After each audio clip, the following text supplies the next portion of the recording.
Hey, welcome to a new episode of the Marvel and DC Retrospective Podcast. A funny thing, this isn't the first time I've tried recording today. I tried recording earlier in the morning, after I'd read the two issues I'm about to talk about, and one of them was so confusing that I just couldn't wrap my head around it. I just read it, and I couldn't wrap my head around it, and I needed the day to think about it, and kind of like figure out what it meant before I could talk about it. Because it was so confusing. It was a tie-in.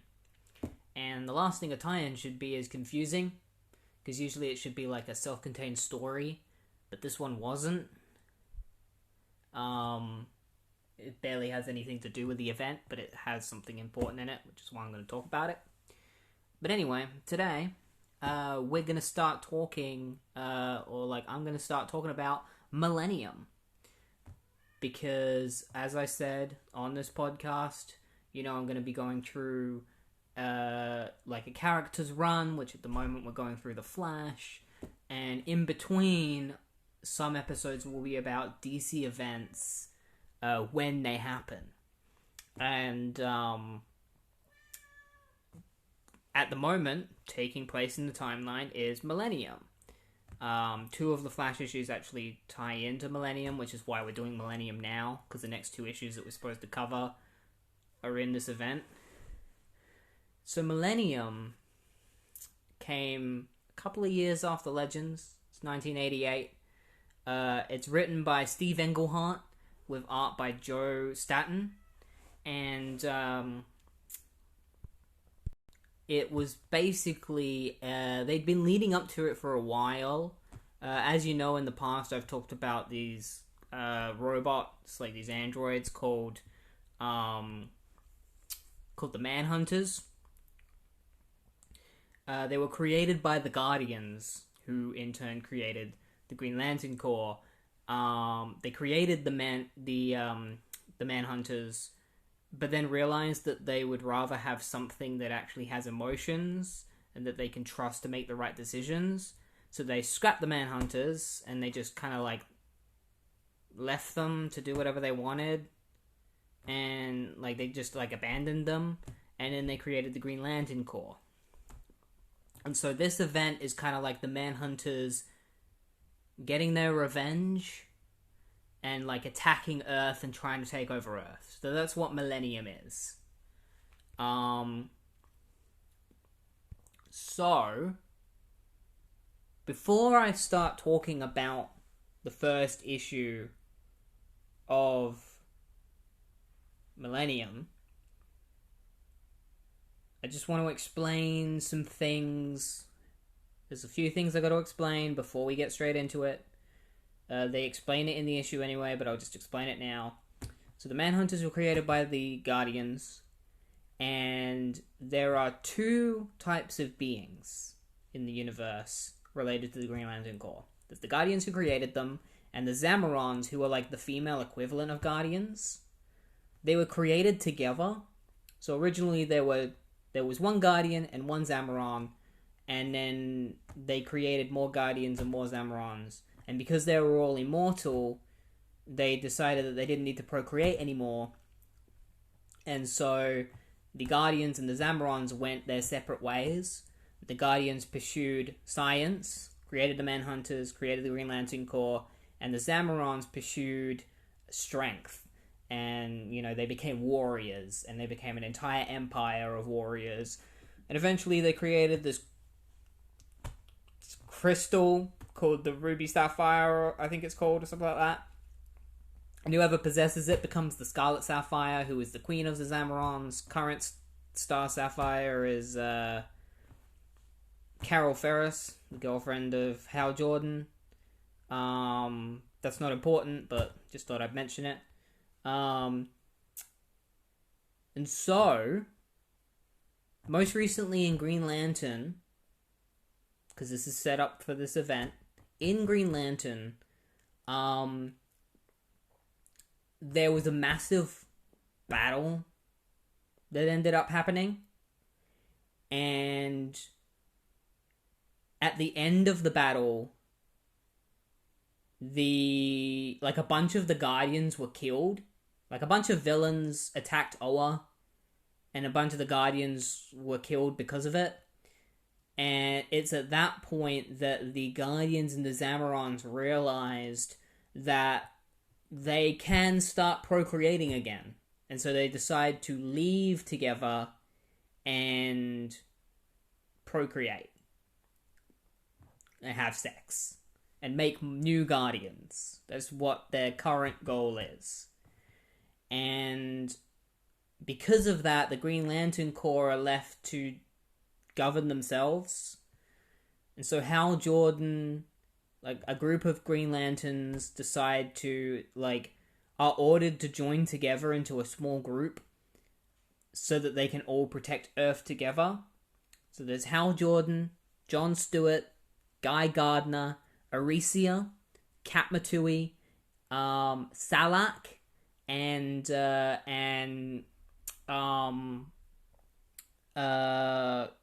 what's his name? I can't believe I'm blanking on his name. How am I blanking on his name? He's one of my favorite Green Lanterns. Kilowog. God damn it. How could I forget Kilowog's name? So yeah, they are currently a group of Green Lanterns protecting Earth together, and they specifically call themselves the Green Lantern Corps as a team. So the Guardians and the Zamarons have gone off to have sex. The Green Lantern Corps are on Earth, protecting Earth together. And that's where our story starts. So now that we've gotten that all the way out of the way, that's all the setup that we need. Pretty sure I covered everything.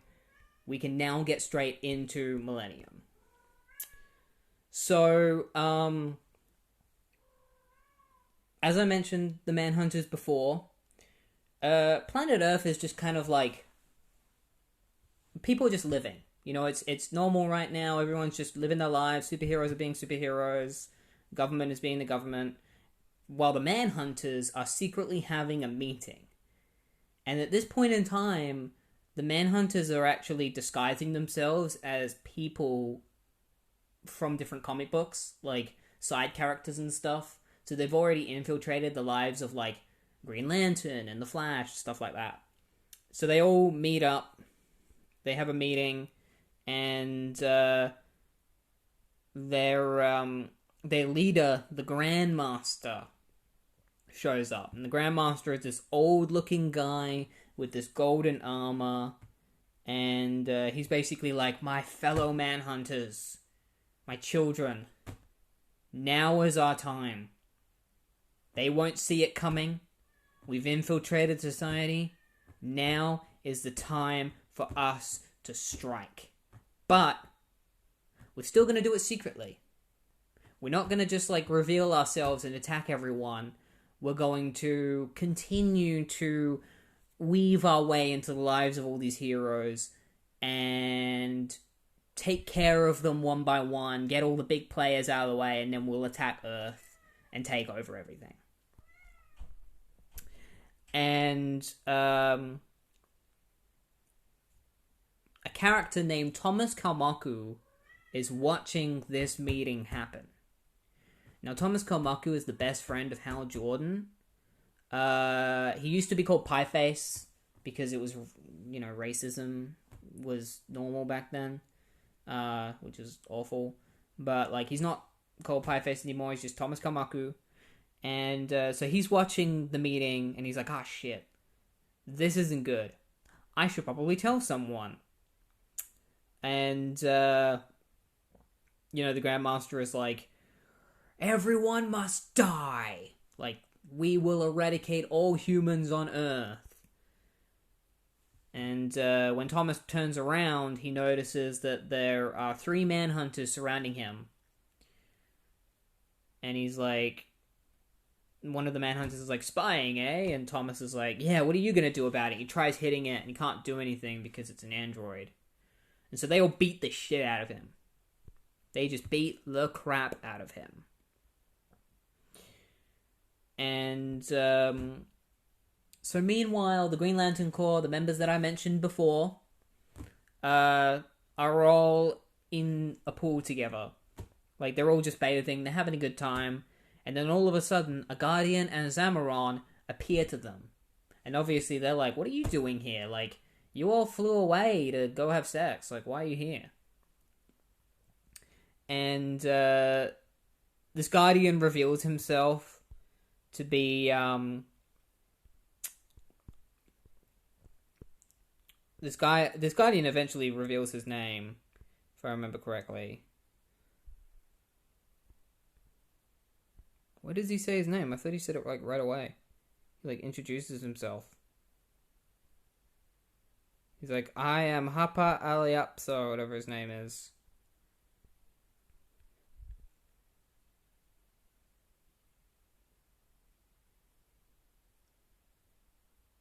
Oh, well, he shows up. I don't remember his name. It's a weird name. It starts with a H. But he shows up with Zamoran. And, there we are. His name is Harupa Hando Hu. So you can't blame me for not remembering his name. And the Zamoran is named Nadia Sophia. And so they show up because they're like, hey, remember how I told you about those Manhunters? Remember them? Well, they're coming back. They're coming, and Earth is in danger, and we need your help. We want you to gather all of the heroes, or anyone you can find, so that we can explain to them what's going on. It's so dangerous that, you know, me and this Zamoran, we had to stop having sex and come and help everyone. And so meanwhile... The three manhunters that beat the shit out of Thomas have taken him to an airfield, and they plan on leaving Thomas, because they've broken his legs, to be run over by an airplane, killing him, so that it can't get pinned on them. They're like, well, we can't... Like, if somebody finds his body on a roof, they're going to get suspicious, so let's have him die on an airfield. So they leave him there, and the plane comes in, and Thomas tries to get out of the way, like... just as the plane comes in, and he manages to just escape it as it flies by. He's like, "Argh!" He like flips over, and like it barely like misses him. And so we actually cut to the Harbinger. Now, if you remember the Harbinger, she's from Crisis on Infinite Earths. The Monitor is her mentor, and ever since Crisis ended, she's been documenting this new Earth and like all the heroes and stuff, and she's finished documenting it, and she puts it in like a little orb and sends it away as like a momentum to her mentor, like a memorial to the Monitor. And then she's just kind of like, alright, what do I do now? And she flies away. She's like, okay, what now? Like, what should I do? Like, she's not really sure of, like, what she's supposed to do now. She's not got any goal anymore. So heroes start showing up at the Green Lantern Corps' base, or, like, their little, like, resort house that they have. The Justice League International show up. Members are, Booster Gold, Black Canary, Martian Manhunter, Batman...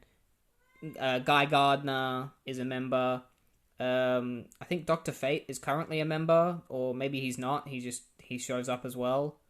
And then you got a character called Mr. Miracle. Now, Mr. Miracle is a new god.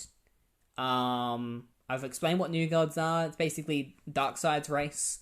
They come from Apocalypse or like New Genesis, which is there's New Genesis and then there's Apocalypse, which are two places in the fourth world, which is a dimension outside of our world, and the new gods, like that's where they come from. And Mr. Miracle has the ability to escape from anything. He's practically unkillable.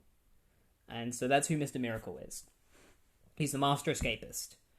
And so, the Justice League International show up, the Outsiders show up, and then another group called Infinity Inc. show up, who were a bunch of characters from Crisis on Infinite Earths that all joined together, including the new Wildcat. Remember when I mentioned her?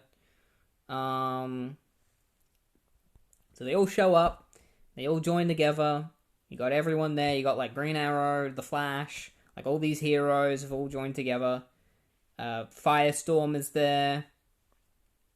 And they kind of notice that Firestorm's acting a little bit different. Everyone's like, hey, isn't Firestorm acting a little bit different? He's not as like jovial as he usually is. He's not as like much of a delinquent as he usually is. They've also noticed that Guy Gardner is different as well. And that's because in Justice League International, Guy Gardner got punched in the face by Batman, and he hit his head.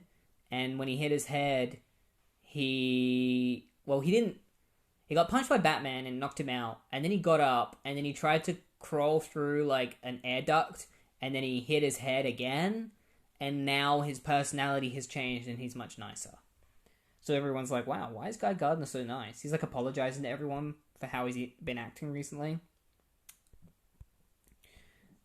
And so,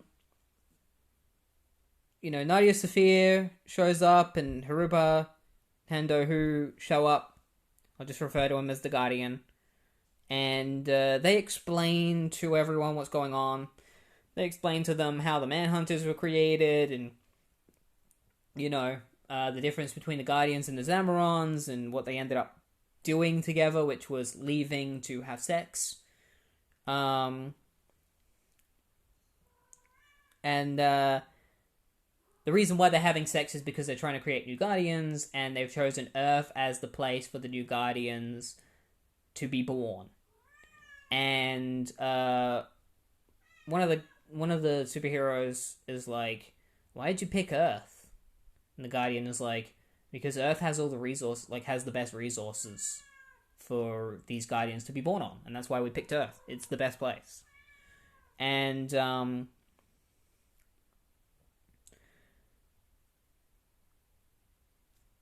so, they're explaining everything, and then Superman's like, look, I get what you're saying, but, what I don't see is how it has anything to do with us. And that's when Harupa explains that he's going to choose 10 people from planet Earth to protect these new Guardians when they are born. Their job will be to protect the new Guardians, because the Manhunter's goal is to kill them. Because the Manhunters want to ruin the Guardians. And the best way to do that is to kill their new Guardians. And so, Harupa, Wally mentions the Teen Titans. He says, by the way, why aren't the Teen Titans here? Where are they in all this? And Harupa says, actually, one of the 10 warriors I was going to pick to protect the new Guardians was Terra. Terra is a member of the Teen Titans, or at least she was, because she's dead. And Geoforce, who is the brother of Terra, points that out. He's like, my sister's dead. And so Harupa is like, what? I did not calculate that. Okay, so, change of plan? There is no plan. Our plan has kind of been ruined now that we've learnt that Terra is dead. So, me and my Lady Zamoron are going to go away, come up with a new plan, and while we're coming up with a new plan, you can just go back to your regular business, and we'll let you know when we need your help. I'm not kidding, that's literally what happens. They're like, shit, the plan's been screwed up, we gotta go create a new plan, and they leave. And so all the superheroes are like, what the hell? If they don't even know what's going on, then how are we supposed to know what to do? And Superman is like, we gotta stop, we gotta believe in ourselves, and I know exactly what we gotta do. We are superheroes, so what we're gonna do is, while we wait for the Guardian to come back and tell us what to do, we'll just keep doing what we normally do. We're gonna be superheroes. If the Manhunters show up, we fight them. We save people. That's all we're gonna do. That's literally what Superman says. He's like, yeah, we're just gonna keep being superheroes and, wait for them to tell us what to do next. So all of the heroes leave the meeting, and they go all in their separate directions. They all go to their, like, different bases and stuff. And, it's kind of, like, foreshadowed that some of these heroes are going back to family members and friends, and those friends aren't who they think they are, and that they may actually be Manhunters. And that's something that we're going to be discovering in the tie-ins. So that's actually the end of issue 1 of Millennium. And so now I'm going to talk a bit about the first tie-in, which is the Firestorm tie-in. Oh, boy. The Firestorm tie-in, I'm just going to straight up say, it sucks. It's not good. It's important, kinda, but only the very end of it, which is why it sucks. It does tie into Millennium, but the problem is that, like, John Ostrander just doesn't try at all. It's written by John Ostrander with art by Sam De La Rosa. And, like, the art is good, but the story is just not good. Like, John Ostrander didn't try at all. Most of the issue is literally what we've just seen. It's Firestorm goes to the meeting, listens to the Guardian and the Zamoran, and, like, that's most of the issue. And then he heads back to, like, and then, like, that's most of the Millennium stuff that happens. He goes to the interview, he listens to the Guardian and Zamoran. Other than that, the only stuff that happens in this issue is stuff that somebody reading Firestorm, like, that only somebody reading Firestorm at the time would understand. And that's why I don't like this tie-in. Because John Ostrander doesn't bother at all to catch up any new readers. You know, he doesn't bother explaining anything to someone who might just be reading this tie-in to get the full Millennium story. No, we're chucked right in the middle of it. I'm going to quickly summarize exactly what's going on in Firestorm at the moment, because it's probably going to be important later. But right now, during Crisis on Infinite Earths, Firestorm was Ronnie Raymond and Martin Stein fused together. That's not the case anymore. It's no longer... Martin Stein's dead. And Ronnie Raymond is now sharing the body of Firestorm with this Russian guy. He mentions his name. What's his name?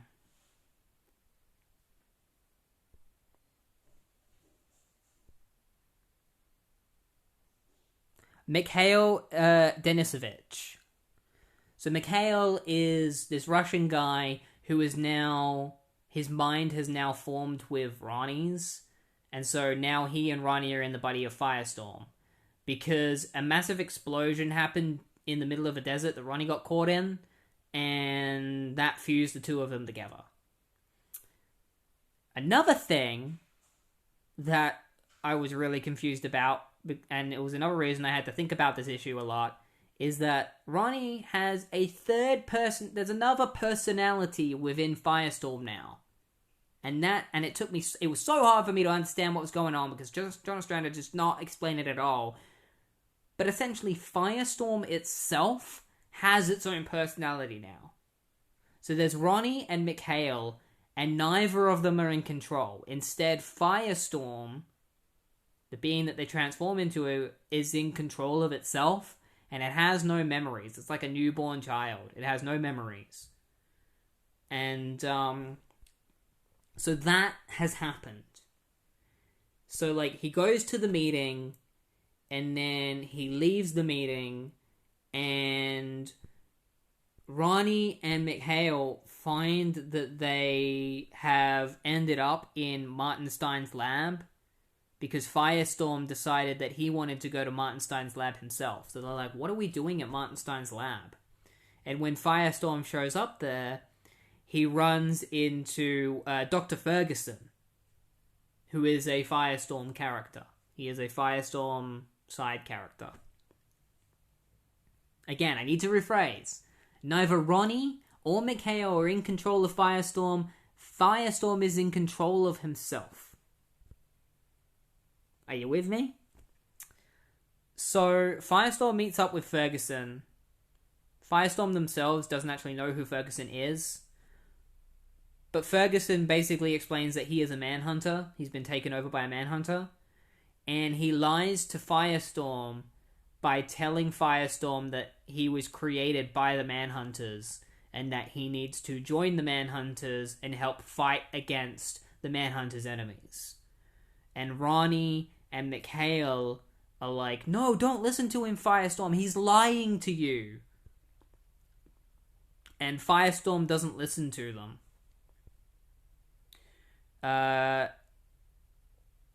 And Ferguson, like, basically says to Firestorm, like, you need to look at me in my eyes. Because, like, trust me, look me in the eyes. And they're like, no, don't do it, Firestorm, don't. Like, don't look him in the eyes, don't do it. Don't look. And Firestorm looks in the eyes of Ferguson. And, Ronnie and Mikhail are fighting to, like, separate from each other. But Firestorm is making it really hard for them to separate. Because he has his own conscience now. And they almost manage to separate. But then all of a sudden, like, this beam hits them. And they become entangled together in this weird energy. Which has come from Ferguson. He's, like, shot these lasers into, like, Firestorm's eyes. And he has essentially taken over Firestorm's mind. And Firestorm is now under the bidding of Dr. Ferguson. And so Dr. Ferguson is like, now Firestorm, I'm going to take you to our secret base down in Louisiana. We'll complete your reindoctrination and you can take your role as our champion, just like you always used to be. And so Firestorm carries him away and flies off with him. And that's literally the only thing in this issue that is important to Millennium, is that Firestorm is now under the control of the Manhunters. God, when I read this, I didn't understand it at all. It was so messed up. Like, it really, like, I was just like, what the heck is going on? You know? And,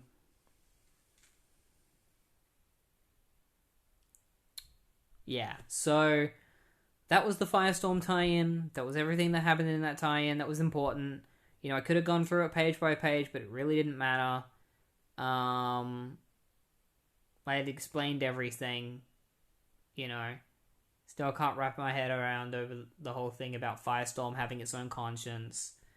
But let's move on to a tie-in that I'm a little bit more looking forward to reading, because it's actually from a series that I am reading, and that's The Flash issue 7, or issue 8, which is a tie-in to Millennium. So let's get started.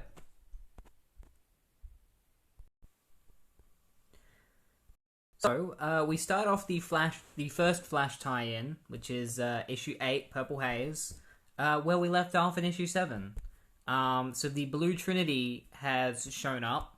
They are the opposites of the Red Trinity, basically an evil Red Trinity, and they've shown up to because they want the Red Trinity and they want the Flash.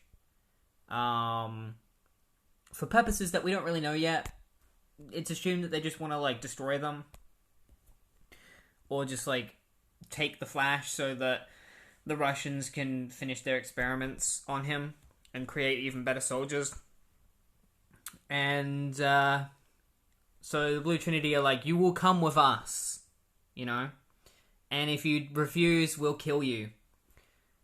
Because, you know, we might as well. Like, if you're refusing to come with us, then we'll kill you. And obviously, Flash and Red Trinity and Dr. Bortz and Tina McGee are all like, no, we're not coming with you.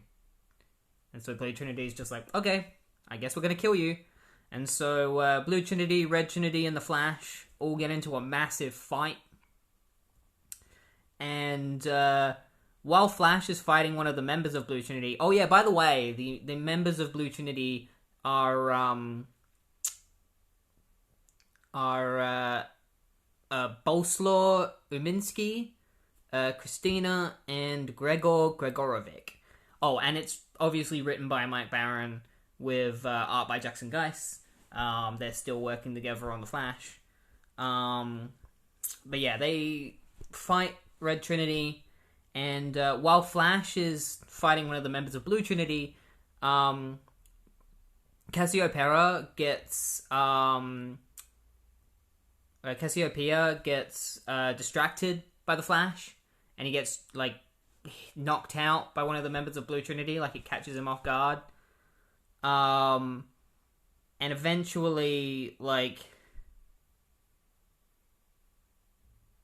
Blue Trinity is about to shoot the Flash, and so one of the members of Red Trinity decides to shoot at them, and it causes the Blue Trinity to run away. And Flash is like, "What are you doing?" And he's like, "They were gonna try and shoot at you." He's like, "We gotta get moving unless we want a major international incident, because, like, you're shooting on the borders of Finland. Like, we are in Finland territory right now, so, like, if the Finland army hears that, they're gonna come and we're gonna be in a ton of trouble." It was an argument that they had against the Blue Trinity, where, like, because they were in Finland, Blue Trinity has no jurisdiction to, like, kidnap them. Like, they're breaking the law, like, you know, because they're outside Russia, so they have no jurisdiction. And so the Finland army shows up, and the Flash kind of explains to them what's going on, but then they all pass out because they've been in a massive battle. So Flash and Red Trinity just all pass out, and so Dr. Bortz and Tina McGee take them to safety alongside Dr. Orloff, who was the guy that they picked up in order to help Jerry. And so they all head back to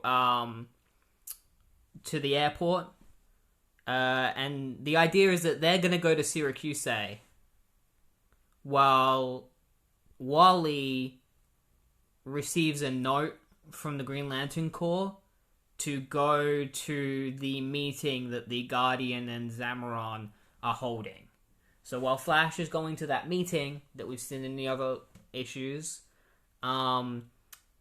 Bortz and Tina McGee and Dr. Orloff are going to go see Jerry, because Dr. Orloff has the cure for his condition. And so hopefully he should survive. And Tina McGee plans on hopefully meeting Wally if things with Jerry are sorted out. So yeah, they go off to do that. So Wally wakes up in the JL Corps' like base. He's in like the little hospital because he'd still passed out, and Black Canary's there, and Wally's like, "Whoa, where am I?" And she's like, "You're in the Green Lantern Citadel. Like, everyone else is here. We're still waiting on a few people, like the Justice League International, but they should be here soon. They don't scrimp on room service, I'll say that for them." And Wally's like, "So this is big, huh?" She's like, "Yeah. Like, this is, from what we've heard, shit's going down." And Blue Beetle shows up and he's like, "Hey guys, Justice League International are here, like, the Guardian and Zamaron are, like, about to hold their meeting, come on." And so Wally goes and listens to the Guardian and Zamaron, and they explain everything that was in the last few issues. And we basically live through the events of the first issue, where Superman's giving, like, his little speech and stuff like that. So after all that's over, Wally decides to head home. And when he gets home, his dad's there. He's like, "Wow, Dad, it's great to see you. Like, what happened? You went missing."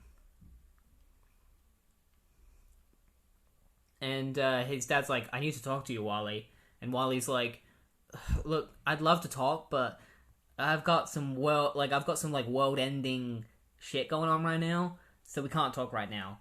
And his dad is like, "But Wally, this concerns you. You've just come back from the GLC Citadel, correct? They fed you some cock and ball about this so-called Millennium, correct?" Wally's like, "How do you know about that?" And that's when he's like, "I'm a Manhunter, Wally." And Wally's like, What? And he says, like, the joke's on both of us. Like, I was asked to marry your mother. I had no idea that my son would someday become the famous famous Kid Flash. And Wally's like, I'm the Flash. I'm the Flash now. He's like, of course, son. Like, still can't get used to the idea that Barry's gone. But be that as it may, I must ask you, as your father, not to get involved in this Millennium business. It's like, Dad, I'm calling Mom. You need help. And he's like, your mom is unavailable. And Wally's like, what do you mean, unavailable? And his dad is like, she went missing on a trip to the Caribbean. The boat sunk. I warned her about those small boats. And Wally's like, are you out of your mind? He's like, no, I told you, I'm a manhunter. Now sit down, listen to me for once. You never listened to me in your whole life. Now you can listen. And Wally's like, Mom is dead. He's like, and his dad is like, what could I do? I got the call. Sever all ties, fake an accident, move into place. I'm doing this for you, Wally. And if you went after the so-called immortal, you would almost certainly die. I've devoted my entire life to helping you achieve the greatness for which you are destined. And Wally's like, you killed Mom. Like, and you don't give a shit about my destiny. You hated the Flash. You hated the fact that I was Kid Flash. You treated me like crap. So don't tell me about any of this bullshit. And he's like, yeah, you're right, Wally. I think I overreact. Like, I think you're overreacting. And so, like, Wally's like, so she's really dead? And his dad is like, I believe so. Please listen, Wally. You need to listen to me. These Millennium people are up to no good. They're planning humanity's downfall. And Wally's like, how did you get in here? Where's Gomez? And his dad is like, I just missed your stuff. I thought we should have some privacy. Some time together, son. I admit I haven't always been there when you needed me, but that's all going to change. And Wally's just like, you kill her. It's like, you're not listening to what I'm saying. I want us to be closer as a family. And Wally's like, no, I'm getting the police right now. And his dad is like, young man, you're past overdue for a good hiding. Alright, come out, kids. And that's when Blue Trinity show up and they beat the shit out of Wally. He's like, I'm glad that these kids are obedient, unlike my own son. So Wally gets the shit beaten out of him by Blue Trinity. And then his dad is like, now, Wally, we're going back to Siberia where the Manhunters have a very nice facility and you'll all learn to be good friends. And he says, I told you the boat sank. It's just the way things worked out. Because Wally's like, did you really kill her? And he's like, yeah, like, I told you, it sank. It's just the way things worked out. And Wally's like, you crazy bastard, you're not my father. And that's when, like, his dad just smacks him across the head. And his dad's like, do you think it's been easy for me? I bet everything on the Manhunters. They promised me everything through my son, my fabulous son. A great hero, they told me. How proud I would be. But you were vain and thankless. We hardly knew you. Home was just a place where you dumped your laundry. Other great heroes honored their parents. Look at Superman. And then the Blue Trinity are like, we should get out of here. Like, let's go, Mr. West. And Wally's dad is like, no, we're staying here. I say we stay till nightfall and then we'll go. Blue Trinity is like, we're not, like, following your orders anymore. We don't want to do that. We're going now. And Wally's dad is like, you would defy the orders of the Manhunters? And, like, Blue Trinity is like, all we care about is Wally. That's all we want. And the Red Trinity. So, yeah, we'll defy orders if we get what we want. If it means we get what we want. And then the Red Trinity show up to save Wally. They blast in through the wall and they fight Blue Trinity. And then they run and then so Blue Trinity are forced to retreat with Wally's dad. And Red Trinity are like, you okay? And he's like, and they're like, who was that man? Like, do you want us to find him? Wally's like, my father. He said my mother was dead. He said he was a manhunter. He said a lot of things. I need time to sort it out. And so, Wally is like, let's move on to a different subject. How's Tina? And they explain to Wally that, like, Tina's good, Jerry is getting better, and Tina's hoping to come and see Wally as soon as possible. And Wally's like, yeah, of course. But right now, I gotta restore communications and, like, let the Lanterns know, like, the Manhunters are everywhere and that my dad is one of them. And so, one of the members of Red Trinity offers to, it's Bebek, she offers to go to Walmart because she loves all-night Walmart, apparently. And so she says that she's going to go there and get a shortwave for him. And Wally agrees, and she's like, give me money. Like, you are rich, give me money for the shortwave. And he's like, okay. And he gives her $500. And she heads out to Walmart. And while they're waiting for her, Wally and Cassiopeia and I can't remember the name of the other Red Trinity member. They all have food together. They all eat together. I think his name was Grigorovic. I know one of them was Grigorovic. That's the problem with these characters, is that, like, they all have, like, complicated names that are hard for me to remember. But yeah, they all eat together. And then the police show up. And they're like, whoa, what happened here? Like, Mr. West, do you know your mother has been trying to reach out? And Wally's like, my mother? She's alive? And, like, the police are like, yeah, did you know that she was involved in a boating accident? And Wally was like, I only just found out. There's a lot more to it, officer. And the officers are like, I'm sure you guys are up to something, so I don't want to know. There's still no word about your father. I'm sorry. You were to call your mother at this number. And he hands, like, Wally her number. And he's like, thank you, officer. And he picks up the phone, and he's like, Mom, I'm so glad you're alive. I love you so much. I'm coming down to Miami tonight. And that's when on the phone, Wally's mom is like, Wally, your father is dead. And that's where we leave off on the issue, of the first Flash tie-in to the event. And so now we move on to the Justice League International tie-in, which, unlike the Firestorm tie-in, I enjoyed this one. And also, I'm not being biased because I'm reading The Flash at the moment, but I think the Flash tie-in was a lot better than the Firestorm one as well, because in the tie-in, I didn't mention it because it wasn't necessary, but in the tie-in, Mike Baron explains everything to new readers. He says literally everything that has happened in the last few issues. He catches everyone up. He says, like, you know, Jerry injected himself with steroids, became a crazy dude, fought Wally, ended up having, like, heart failure, and then Wally had to go to Russia, Like, he explains everything, while, you know, John Ostrander didn't explain anything when, during that issue of Firestorm. And this Justice League International tie-in is great because it's pretty much just a self-contained story directly connected to the event. And that's the best way to do these kind of tie-ins. So, it's written by Keith Giffen. It's written by Keith Giffen and J.M. DeMatteis. And art by Kevin Maguire.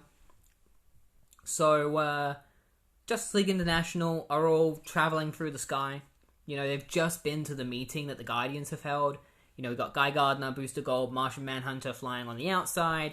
And then on the inside, we've got Blue Beetle, Miracle Man, Rocket Red, Black Canary, and Batman. And then at the base, the Justice League International base, we've got Oberon, who is Mr. Miracle's manager, and Captain Atom, who is like he's just a superhero. Who I think he's a superhero who normally like has like political ties, so he's normally like more tied to the government than Superman is. You know, he follows orders from the government. In fact, I think that's one of the reasons why he's on the Justice League International, because he was ordered to be stationed there or something like that. Either that or I'm just getting him mixed up with the cartoon. It doesn't matter. Like, Captain Atom is a member. He's got radioactive power. Like, he's got, like, radiation powers and stuff. So, they're flying through the sky, and then Rocket Red is like, my fellow members, I need to tell you something. And Blue Beetle is like, hey, that's weird, the board's dead. We've shifted into autopilot. You have anything to do with this, Miracle? Mr. Miracle is like, nope. Probably a minor malfunction. Let me have a look in the back. And Rocket Red is like, gentlemen and lady, I think it is time you learn the truth about me. And, Black Canary is like, don't tell us, you're sexist. It's like, I am a Manhunter. Say what? It's like, I have seen you all in action, studied you. You are a most formidable group and one that would be worthy addition to the Manhunter cause. I ask you to join us. And then Batman's just like, join you? After all we've just heard. And so Oberon and Captain Atom realize that, like, the ship is going off course. He mentions that they're headed straight for Europe, the Paris embassy. Or at least that's where they were originally heading, and now they're heading towards the Middle East. And so he's like, I'd better get on the radio and see if somebody can help us. And Captain Atom's like, I'd better check this out, too. And so Oberon picks up the phone, he's like, calling in backup. And we go back to the ship, and Rocket Red is explaining his case, and he's like, I don't want to battle you, like, I just want you to help the Manhunters, I want you to understand, like, what's going on. And then Batman's like, okay, then suppose you enlighten us to the truth. And he's like, it's as simple as, like, the Guardians were lying to you, and that the Manhunters, like, we're not evil, we just want to bring proper natural balance to the universe. The Guardians see themselves as these gods that can do whatever they want, and that the universe in their image is the right way, and we don't think that's the case, and we think that that's actually a bad thing. And we think that you should side with us, because, like, we mean well.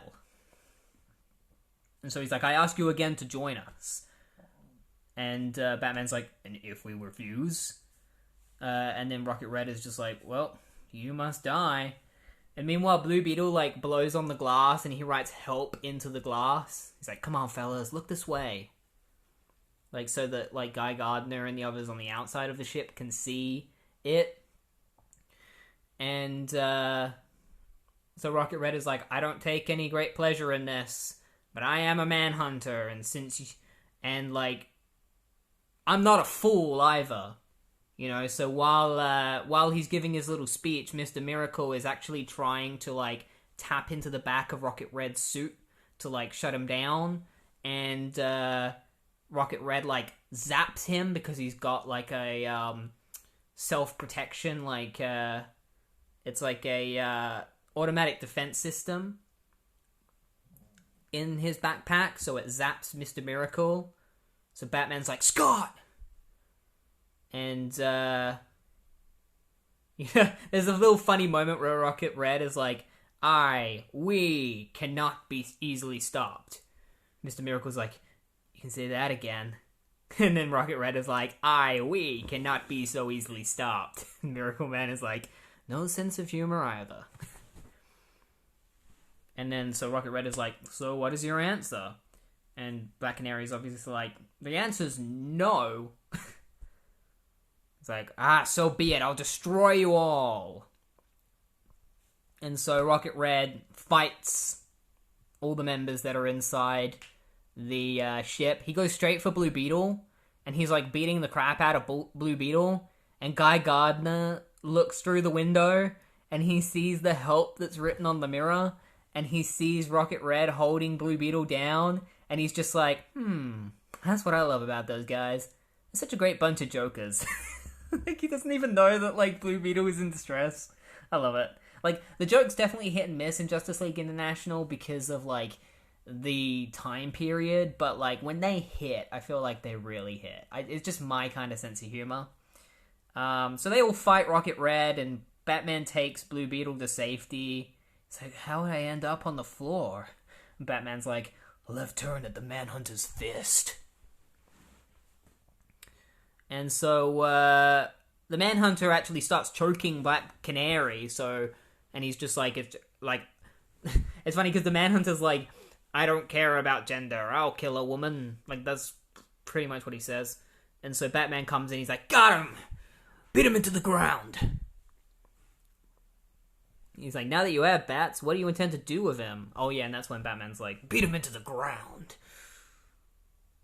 And he's like, it's him. The Rocket Reds and Millennium empaths. They can join with control. Virtually any known technology. And so Blue Beetle's like, you mean he's been controlling our flight path? And Batman's like, exactly, Beetle. But if I keep him distracted, his control will weaken and will plummet to Earth and I'll be killed? And that's when Batman's like, I was hoping that we would gain control of the ship first. So, everyone on the outside finally realizes what's going on when they see that the ship is, like, starting to lose control and starts heading straight for a mountain. Batman gets punched in the face by the Manhunter, which knocks him out for a little bit. Or, like, at least deters him.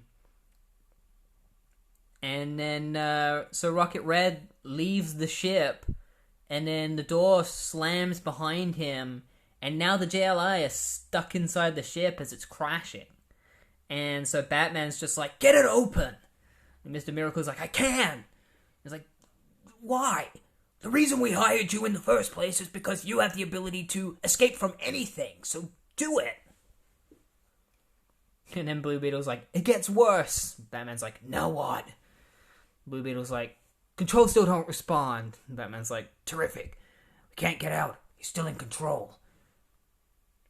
And Blue Beetle's like, and on top of that, your ears are drooping. And Batman's like, Beetle. And so they work on they try to work on getting the controls back. And on the outside, Rocket Red is fighting Martian Manhunter, Green Lantern, and Booster Gold. And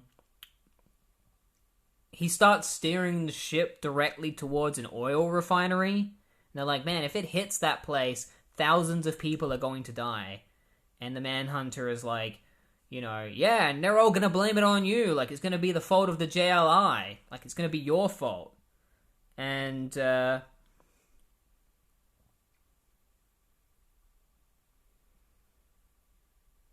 so,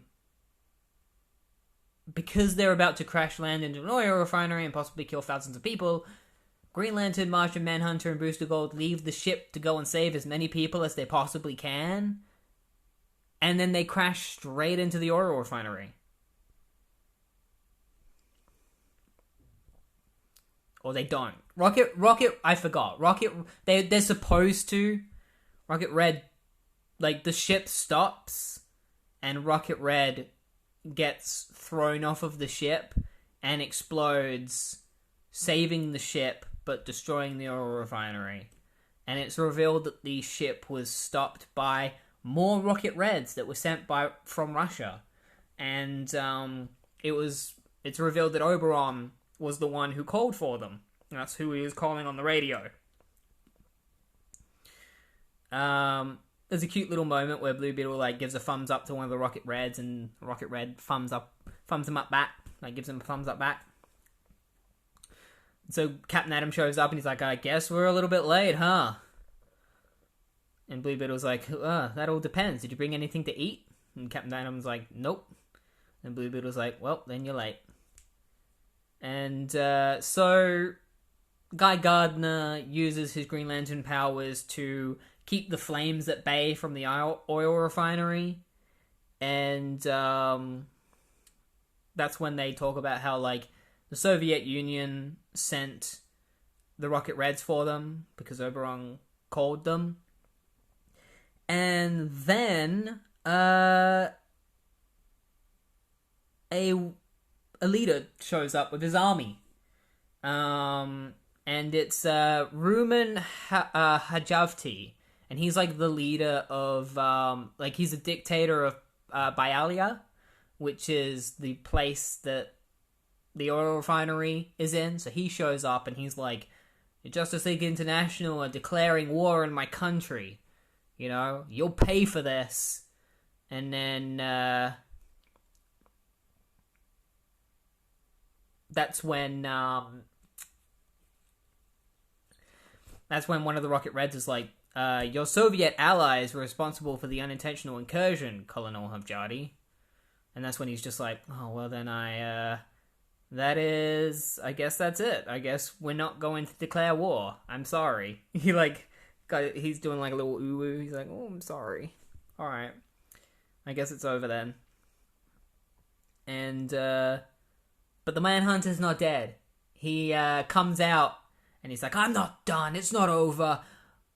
You know, I've got this gun, I'm gonna kill you all right now. I'm gonna blow up that tank that's right behind you and destroy you all. And as he goes to use it, as he goes to shoot it, a force field appears and just completely obliterates him. Like, it appears around him and he gets destroyed. I assume that, like, he shot the laser and the force field appeared as he shot it, and so he was killed by his own laser blast. That's, I think, what you're supposed to assume happened. And they're like, what? What happened? And Batman's like, nice job, my boy. Couldn't have done better myself. And it's revealed that it was Booster Gold. And that he set off his force field projector, and he's like, on second thought, you can thank me. He's like, no need to thank me. Actually, you know what? Yeah, you can. And,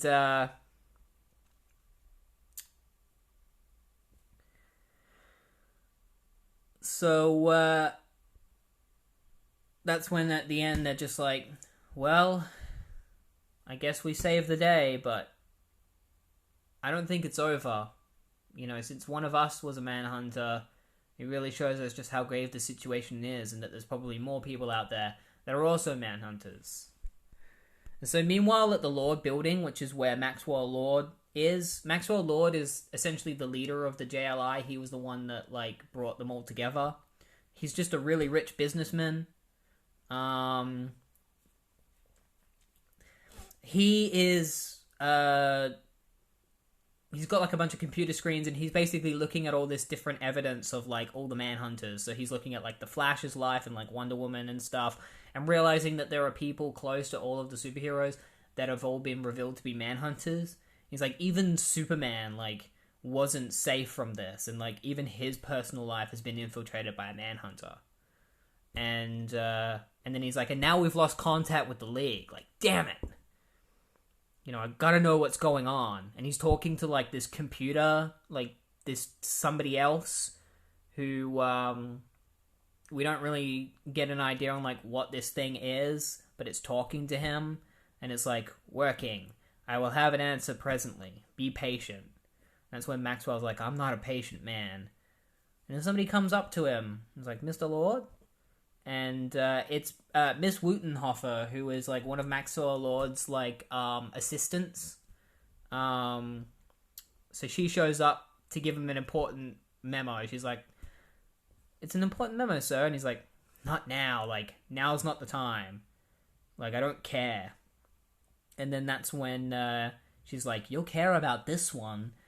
And she just brings out a gun and shoots Maxwell Lord in the chest multiple times. And then is like, ready for that memo, Mr. Lord? And he's just up against the wall. Blood all over the wall. And she's got, like, bubblegum in her mouth, and she, like, pops it, and is like, no man escapes the Manhunters. Will there be anything else, Mr. And then she hears, like, a wiring noise behind her, and she's like, oh no, and there's, like, a shadow of, like, a weird-looking metal claw on the wall, and she's like, no! And the thing that was talking to Maxwell Lord before is like, you've been a very bad girl, Miss Wutenhofer, and it's assumed that this Manhunter is then killed off-screen by whatever this computer or, like, being is. I'm really looking forward to, like, I'm sure that we'll see what it is later on. I'm guessing that this is very important. Either that or I'll have to read Justice League International to know what this thing is. It's been on my reading list to, like, read that series. Who knows? Maybe we'll cover it on this podcast someday once we've gotten through The Flash. You know, either that or I'll read it in my own time. But yeah, that's how we end off the Justice League International tie-in. And I really enjoyed both of those tie-ins, you know? And it kind of just goes to show that, like, you can do a good tie-in to an event even if, like, that somebody can enjoy even if they don't read the series. You know, like, I feel like that was a great example of a tie-in where, like, it's a pretty self-contained story that is tied into the event and is important to the event while still retaining the original series, like, charm. Like, it still feels like an issue from the series that it came from. Textbook example of how you should do a tie-in. I really enjoyed that one. And the next tie-in that we're going to be covering is the Outsiders tie-in, which is one I'm also excited to read because I've never read Outsiders before, so it'll be interesting to read this and kind of see how this tie-in works. So let's get started. So the next tie-ins that we're going to be covering now are Outsiders and Wonder Woman. And one of them is heavily tied to the event, and that is the Outsiders one. A lot of it is about the event. They do find a sneaky way to kind of like do their own story, but they still tie it to the event as well. It's good writing. And then the Wonder Woman one is a great story, but only the ending is tied to the event. But because the story is so good, I'll still kind of go through it and explain it, summarize it, let y'all know what happens in it because it's a good story. So let's start with the Outsiders tie-in. It's written by Mike W. Barr with art by Eric Larson. And it starts off with, first of all, the Outsiders are a team of superheroes who I think were brought together by Batman and now they're on their own. I think that's canonically what happened. Or they were brought together shortly before Crisis on Infinite Earths. The members currently consist of Atomic Knight, Black Lightning, Geoforce, Halo, Katana, Looker, Metamorpho, and Windfall. Some of those names you probably recognize, some you don't. Like, you probably know by name, some you probably don't. And then another member of their team is Dr. Helga Jace. She's kind of like their mentor. And the way we start off this issue is that the Outsiders have returned to like their base, and Helga is working with the Manhunters. She's not a Manhunter. They kind of go back and forth on, like, I don't know if all of the writers were in on whether or not, like how the Manhunters were controlling people, because some of them it's like, no, the people are Manhunters in disguise, and then sometimes it's like, but with Dr. Helga, it's, they talk as if, like, she's just under their control. But I don't think that's the case. I think she is supposed to be a Manhunter, but Mike W. Barr just misunderstood or wasn't in the loop and thought that she would just be under their control or something. Either that or she's like the one person that was under their control but isn't a Manhunter. So anyway, she reveals herself to the Outsiders and she's like, you've got two choices. You either join the Manhunters and help us, or die. And then Geoforce is like, well, there's actually another choice, Dr. Jace. You know, we may find out how these Manhunters have control of you and then find a way to free you. And that's when Helga is like, you don't understand, like, Brian, like, I wasn't corrupted in any way. I gladly serve the Manhunters. Haven't you ever wished that you just didn't have any emotion? You know, because moments of emotion have been to blame for, like, things being ruined in your life. Like how you've treated your children, things that you regret. You know, and you just wish that you just didn't care, and you didn't have feelings or anything. You know, I did, and that's why I've given them control of me. You know, I willingly serve them. And that's when they're kind of just like, well, if you're not going to stand down, Helga, we don't really have much of a choice but to fight you. You know? Like, we've pledged to oppose the Manhunters, and if you're going to work with them, then we're going to have to take you down, Helga. And, that's when Helga is... And Geoforce is also like, and also, we outnumber you. And Dr. Helga is like, well, that's what it appears like, but appearances can be deceiving. Hey, Metamorpho, could you please subdue everyone here?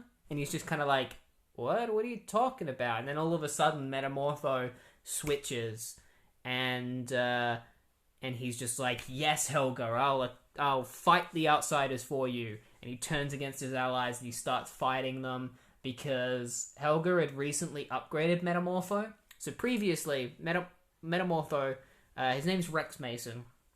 He worked for Simon Stagg. He was in love with his daughter. I think he was the janitor at Stagg Industries. Simon Stagg is like this evil businessman. And he ended up falling in a vat of chemicals or being put in an experiment by Simon Stagg. It tends to change over the years. But anyway, he ended up in an accident because of Simon, and he turned into this hideous creature known as Metamorpho. So, like, he is all, like, made out of different elements, and he can change his body parts and stuff into any shape he wants, and he can become any element that he wants. And, you know, Simon Stagg's daughter was like, you're a monster, I don't want to look at you. And so he kind of, like, is depressed because he doesn't look human anymore. But Dr. Jace has done some experiments on him, and while he doesn't look entirely human yet, he looks a lot closer to a human than he used to. He's still got, like, shiny skin, but, like, his skin is more human color, and he is no longer a hodgepodge of different elements. He's now just, like, he can have his whole body just be, like, one color now. So he blends in a lot more. But while she experimented on him, she also instilled something in him that would take control of him. Because when she did it, she was already serving the Manhunters. So that's how he is under her control. So he fights the outsiders. Like, he fights Halo and Katana and, like, pretty much all the members.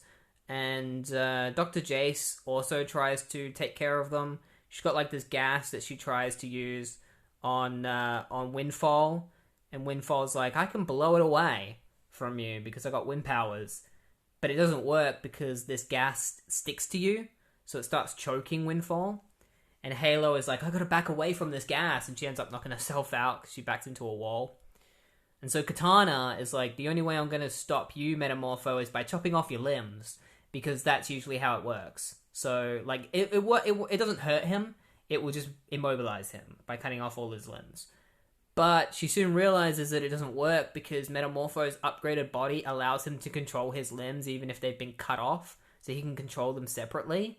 So he knocks Katana out with his separated arm. And so Geoforce uses his gravity powers to kind of keep Metamorpho in place.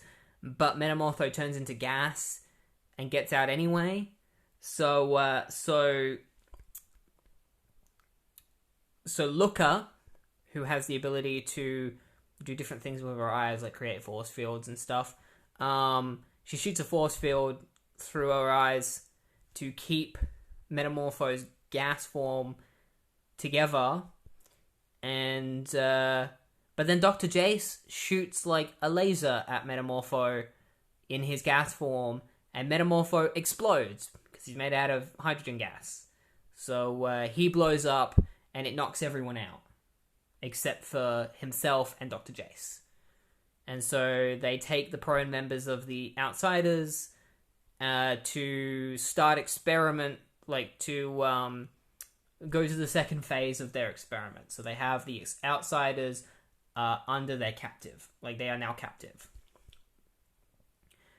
And so, after that, we find that we go to the year 1992 in the headquarters of the famed Atomic Knights. Now, the Atomic Knights were characters created by John Broome. and it's not just John Broome, somebody else as well. What's his name? Gotta look this up. John Broome and Murphy Anderson. And so they're like a group of characters that were created by them. They're basically like just these knights. Like that's literally what they are. They're just a group of knights. Group of cool knights who fight robots and stuff. They're knights in like the modern day. And one of the Atomic Knights is a member of the Outsiders, but he was like separated from his group. I think they're all dead or something, or they're just all been separated or whatever. Well, at least they're supposed to be. So we find that the Atomic Knights are having a meeting, and so yeah, the Outsiders like end up waking up in 1992. Best way to summarize it is that the Outsiders wake up in 1992, and they find themselves in the company of the Atomic Knights. Like the Atomic Knights find them knocked out, including their Atomic Knight Gardner. But Gardner doesn't remember who they are. And also Metamorpho isn't there. So it's kind of like, you can tell that like something's going on, and that this might actually be related to the previous event that we've seen. So, Gardner finds them, but he doesn't recognize them. And so they're kind of like, where are we? The Atomic Knights explain to them exactly where they are, and the Outsiders decide to help the Atomic Knights fight the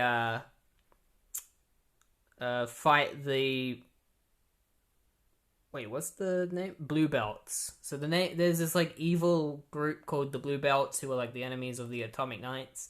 And so the Outsiders agree to help the Atomic Knights fight the Blue Belts and their like robot army. And so they do that. They fight the Blue Belts and the robots, and they beat them. And then Gardner has the option to save either Windfall, one of the members of the Outsiders, or another character who is like his friend. Like it's like his like love interest. I can't remember her name. It doesn't matter. He's got like a girlfriend in the Atomic Knights, but he chooses to save Windfall because somehow he feels like he remembers her. And it's when he points out the fact that like he recognizes her but he doesn't quite remember, that Looker is like, hold that thought, concentrate with a metal point of focus, I may be able to find out what's going on here. And that's when Windfall is like, do it, Gardner. And then Gardner's girlfriend from the past is like, no, stay with me, please. And that's when Looker is like, that's good, Gardner, keep it up. And she imagines she's able to like awaken, and it turns out that the remaining members of the Outsiders are all on these like operating like chairs, or like these operating beds. They're hooked up to these machines, and they've been in a dream world the whole time. So the Atomic Knights adventure that they've been having is a dream world, created by Dr. Jace. And so they wake up, and Dr. Jace is like, Metamorpho, stop them! And he attacks the machine, which allows them all to escape. And Geoforce is like, there's no way you can beat me, Metamorpho. And Metamorpho's like, I don't need to, I just need to delay you. Because once Doc Jace gets her mitts on one of the Manhunter's sci-fi weapons, your fannies are grass. And so Looker is like, this calls for drastic measures then. Rex, darling, look at me. And she uses her powers to make Rex think that he's looking at Dr. Jace. She's like, you can't attack me, I'm your friend. And then she makes Rex think that Dr. Jace looks like Looker. And so he goes to attack Jace, and so she shoots him in self-defense, and the laser blows both of them up. Massive explosion. Metamorpho gets blown to pieces, and Jace is just completely killed in the rubble of Metamorpho. So she's dead, and they assume that Metamorpho is probably dead too. Like, he's come back from this before, but for now, they just got to assume that he's dead. And so they're like, man, we should hold a funeral for Dr. Jace. Like, I can't believe she's dead. And Geoforce is like, no, fuck her. She chose to do this. She chose to betray us. So you know what? We'll give her a grave. A nameless one. And then he storms off. And that's when Windfall and Gardner, like the rest of the Outsider members, decide to leave because they give Gardner and Windfall a little bit of a moment. And Windfall basically just confirms with Gardner about, like, you know, his feelings about the dream world that he was in. And he was like, you know, that dream world was where I wished I was. You know, and it's got the people that I miss. But I'm happy to be here. And I'd rather be here with you guys. Because I like being on this team. And Windfall has kind of a thing for him, but he just sees her as a kid. He's like, you're just a kid.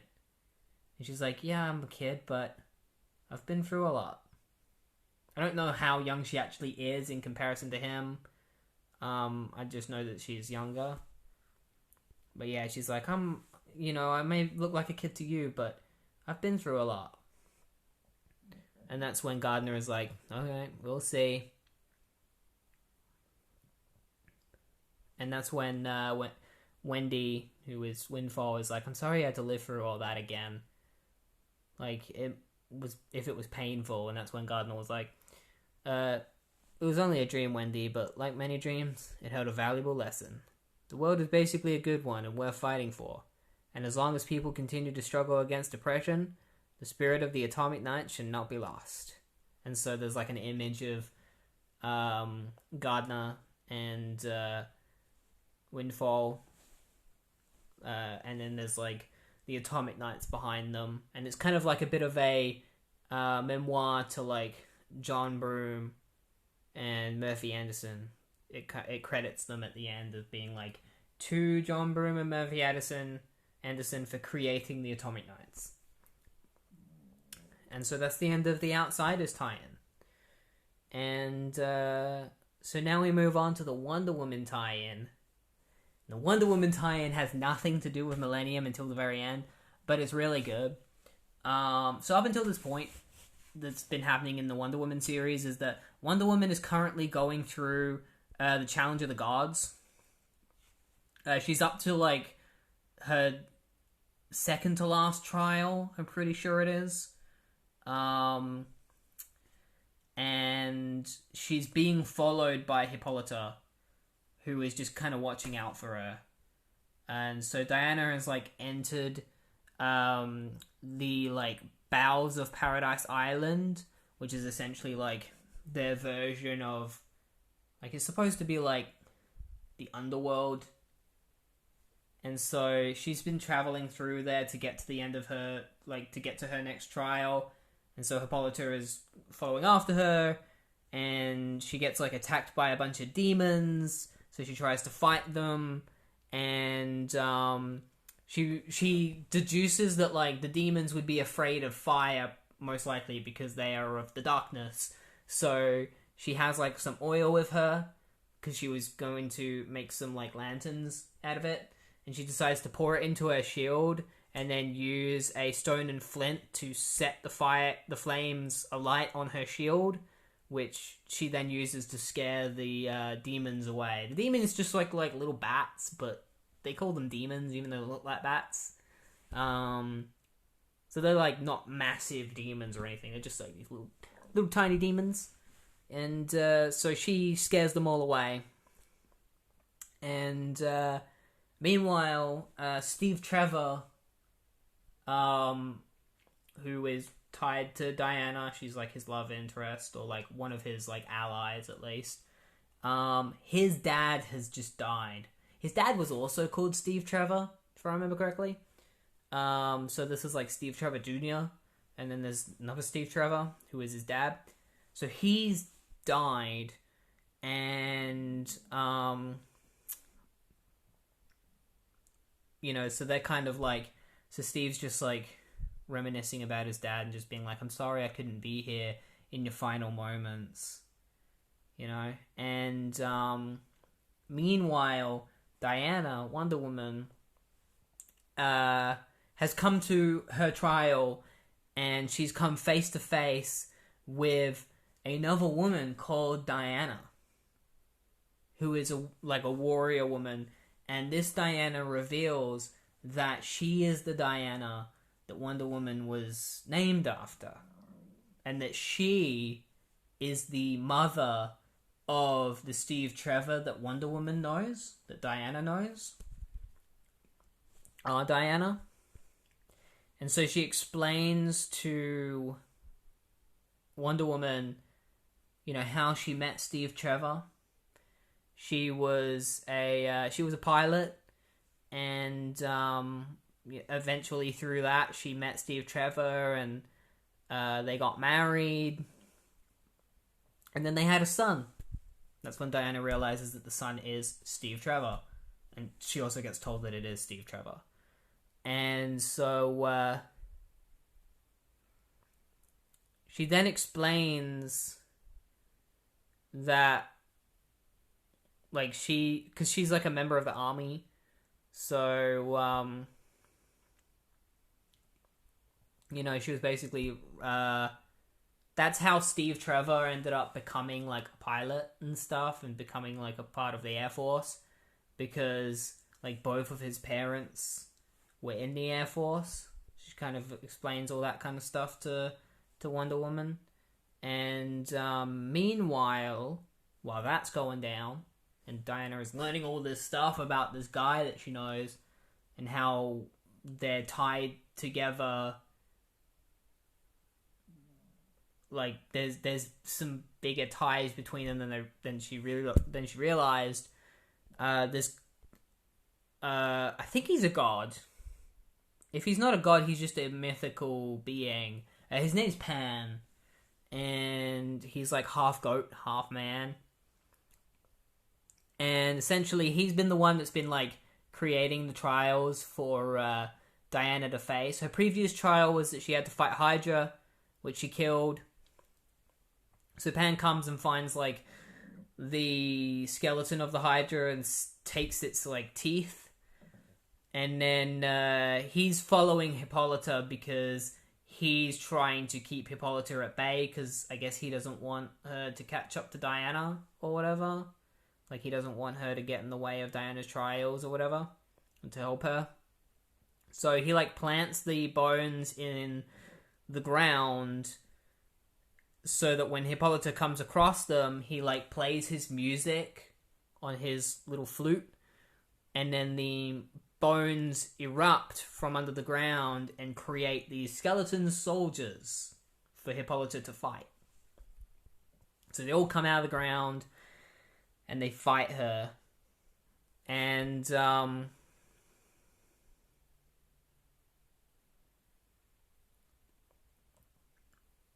it's at this point that we go back to Steve Trevor.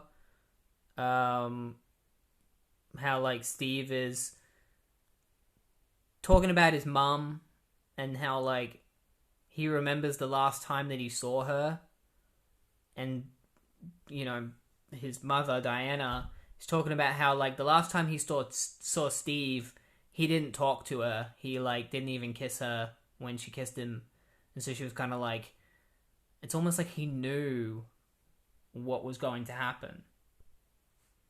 And so it's then revealed that his mother Diana was flying a plane, and the plane got hit by lightning, and she fell into the ocean, and she felt like the waters had come to life. And she said at that point that like her life was in the hands of the gods. And while she's explaining this, Hippolyta is fighting the skeletal warriors, and she ends up overcoming them. There's a really cool moment of like the last skeletal warrior comes charging at her, and she just smashes into it and smashes it to pieces. And then there are like these two portals that she has to choose between. She has to pick the right one. And there's this vulture that has been like helping her this whole time, like kind of leading her. And she noticed that the vulture had flown through one of the portals, so she decides that's the one that she should go through. She follows it in there, and it's the right way. When she ends up in there, she finds like this giant pillar. It's called the Pillar of Palla, the moaning like Pillar of Palla. It's just this giant weird looking creature with like tons of faces that just moans horrifically, and it's moaning like really hurts Hippolyta's ears, so she can't focus. And then the vulture comes in and just kind of like looks at it, and it calms the pillar down, and it stops moaning. And so Hippolyta's like, oh, the vulture helped me again. That's awesome. And so the vulture then like heads off, and Hippolyta follows it. Because that's what it was. She got to the portal, she had to pick the right one, and then she saw the pillar, and then the vulture came and settled it down, and then it flew through the portal, and that's how she knew what portal to go through. I knew that that's what happened. I forgot which moment happened first. But yeah, so the vulture flies through one of the portals, and she figures that's the right one to go through, and so she goes through it. And Pan's there the whole time, being like, damn, like, she's making all the right choices. Like, she's proceeding better than, like, she's doing better than I thought she would. Like, she's getting past all my traps and stuff. And so Steve's mother, Diana, ends up washing, like, she's talking about how, like, in the past she ended up washing on up on the shores of Paradise Island. She still had a gun with her, like, she's got, like, a pistol, and she's got, like, her regular clothes on, and she finds that the Amazons are fighting this weird monster with, like, a ton of arms, and they're not doing so well. They're like, dying and just having the shit beaten out of them. And so she shoots at the monster and saves them. She helps fight them. She almost dies as well. Like, the monster, like, gets a hold of her and almost kills her. But she manages to, she manages to take a shot, and that's the last thing she sees is, like, a blinding flash of light when she takes the shot. And then that's it. And it's revealed that she died during the final confrontation. So when she shot the gun, there was like a massive flash that like killed her, but also saved the Amazons, like the Amazonians. And it's revealed that this entire time, Wonder Woman was talking to Diana's like spirit that hasn't moved on yet. And Hades shows up, and he's like, "Hey, it's me. I'm Hades. I'm not a bad guy, and I don't punish those who like don't deserve to be punished." He kind of comes in and he's like, "Hey, I'm cool. Like, I'm a cool guy. I'm not who you think I am. Like, I'm not how I'm often depicted. I'm just here to tell Diana that it's time for her to move on to the afterlife and follow me." And that's when he explains that like Steve's mother, Diana, had died that time, like, had died back when she arrived on Paradise Island. And because she died a warrior's death, they gave her an Amazonian funeral. And they kept her gun as, like, this sacred, like, gift. Like, this, like, sacred, like, trophy. Or, like, what would you call it? Yeah, like a trophy or whatever to honor her. And then they said, like, and the weapon would eventually be used to determine one worthy to wear Diana's mantle. And that's when he says, "And that mantle is worn by you, Wonder Woman, Princess Diana." and they hear the gunfires of like they hear like the firing of the guns at Steve Trevor's dad's funeral, and that's when Hades is like, "It's time for you to move on, Diana. You're going to," like I'm talking about Steve's mom. You're going to reunite with your husband, and that's when Diana is like, "I guess I'm going to have to leave you now, like my child. I've left my name to you in hopes that you will carry on my legacy." And so she leaves. She moves on to the afterlife. And yeah, there's a really nice moment where it ends with Steve Trevor at the gravestones of his mum and dad, and they've been buried together. And so after that, Wonder Woman decides to head off to her next trial, where she comes across Pan, who tells her that her next trial is to go to the Green Lantern Citadel because they got a meeting about something that's going on. What?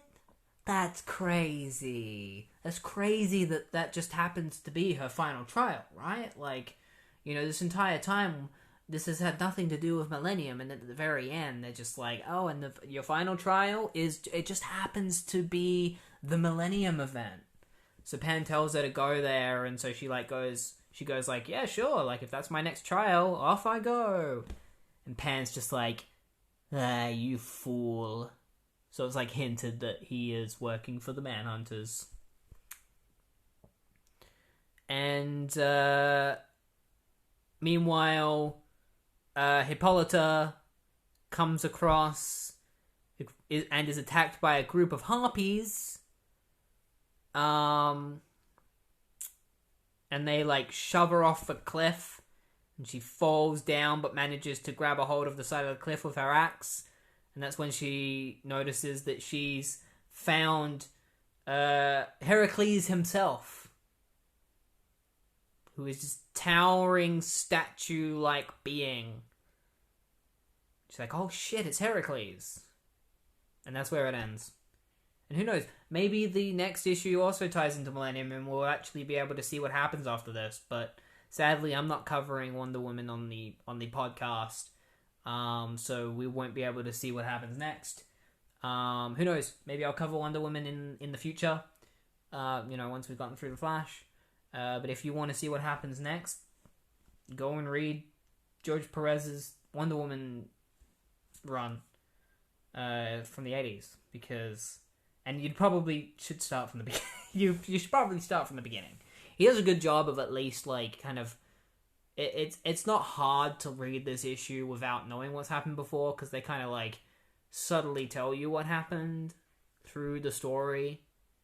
There's no exposition. It's just kind of like, you know, a character mentioning what Diana had previously done. Naturally. But I enjoyed both of these tie-ins. Both for different reasons. I enjoyed the Outsiders one because not only was it a fun story, but it was also tied heavily to the event, and that's always a good thing. The Wonder Woman one was just a good story. You know, it was really interesting learning about where Diana's name came from, and the history of like Steve Trevor's parents. So yeah, the next issue that we're going to be covering is not a tie-in, it's Millennium issue 2. So we're going to be doing Millennium issue 2 next, and then after that we'll be doing more tie-ins probably. So yeah, let's get started on Millennium issue 2. So we start off Millennium week 2 with Clark Kent, who is talking to Lana Lang, who is his childhood friend and love interest back when he was a teenager, and sometimes she's a love interest for him whenever he's not dating Lois Lane, or whenever he and Lois Lane like aren't married and stuff, or at least like in his early times in his career. And he discovers that Lana is a Manhunter. And Lana essentially says, like... Or at least... It's posed as if she's just under their control. But later on, in another tie-in, there is a character who is straight up a Manhunter in disguise. So it's like they're doing both, and they can't pick one or the other. They're just like, sometimes they are a Manhunter in disguise, and sometimes they're just a regular person under the control of the Manhunters. But she gives Clark an ultimatum, because she knows that he's Superman, and she basically says, like, either you help the Manhunters by reporting against the Guardians and this whole Millennium thing, or I will reveal your secret to the entire world. Maybe that's why she's not a Manhunter in disguise, because they needed the real Lana Lang, because she knew his secret. So, yeah, she gives him that ultimatum. And Clark refuses it and is just like, Lana, like, there's no way that, like, you gotta think. Like, I know you. Like, there's no way that you're gonna just, like, do what the Manhunters want. Like, you gotta remember who you are. And Lana kind of, like, starts to remember a little bit, and then she just, like, attacks Clark.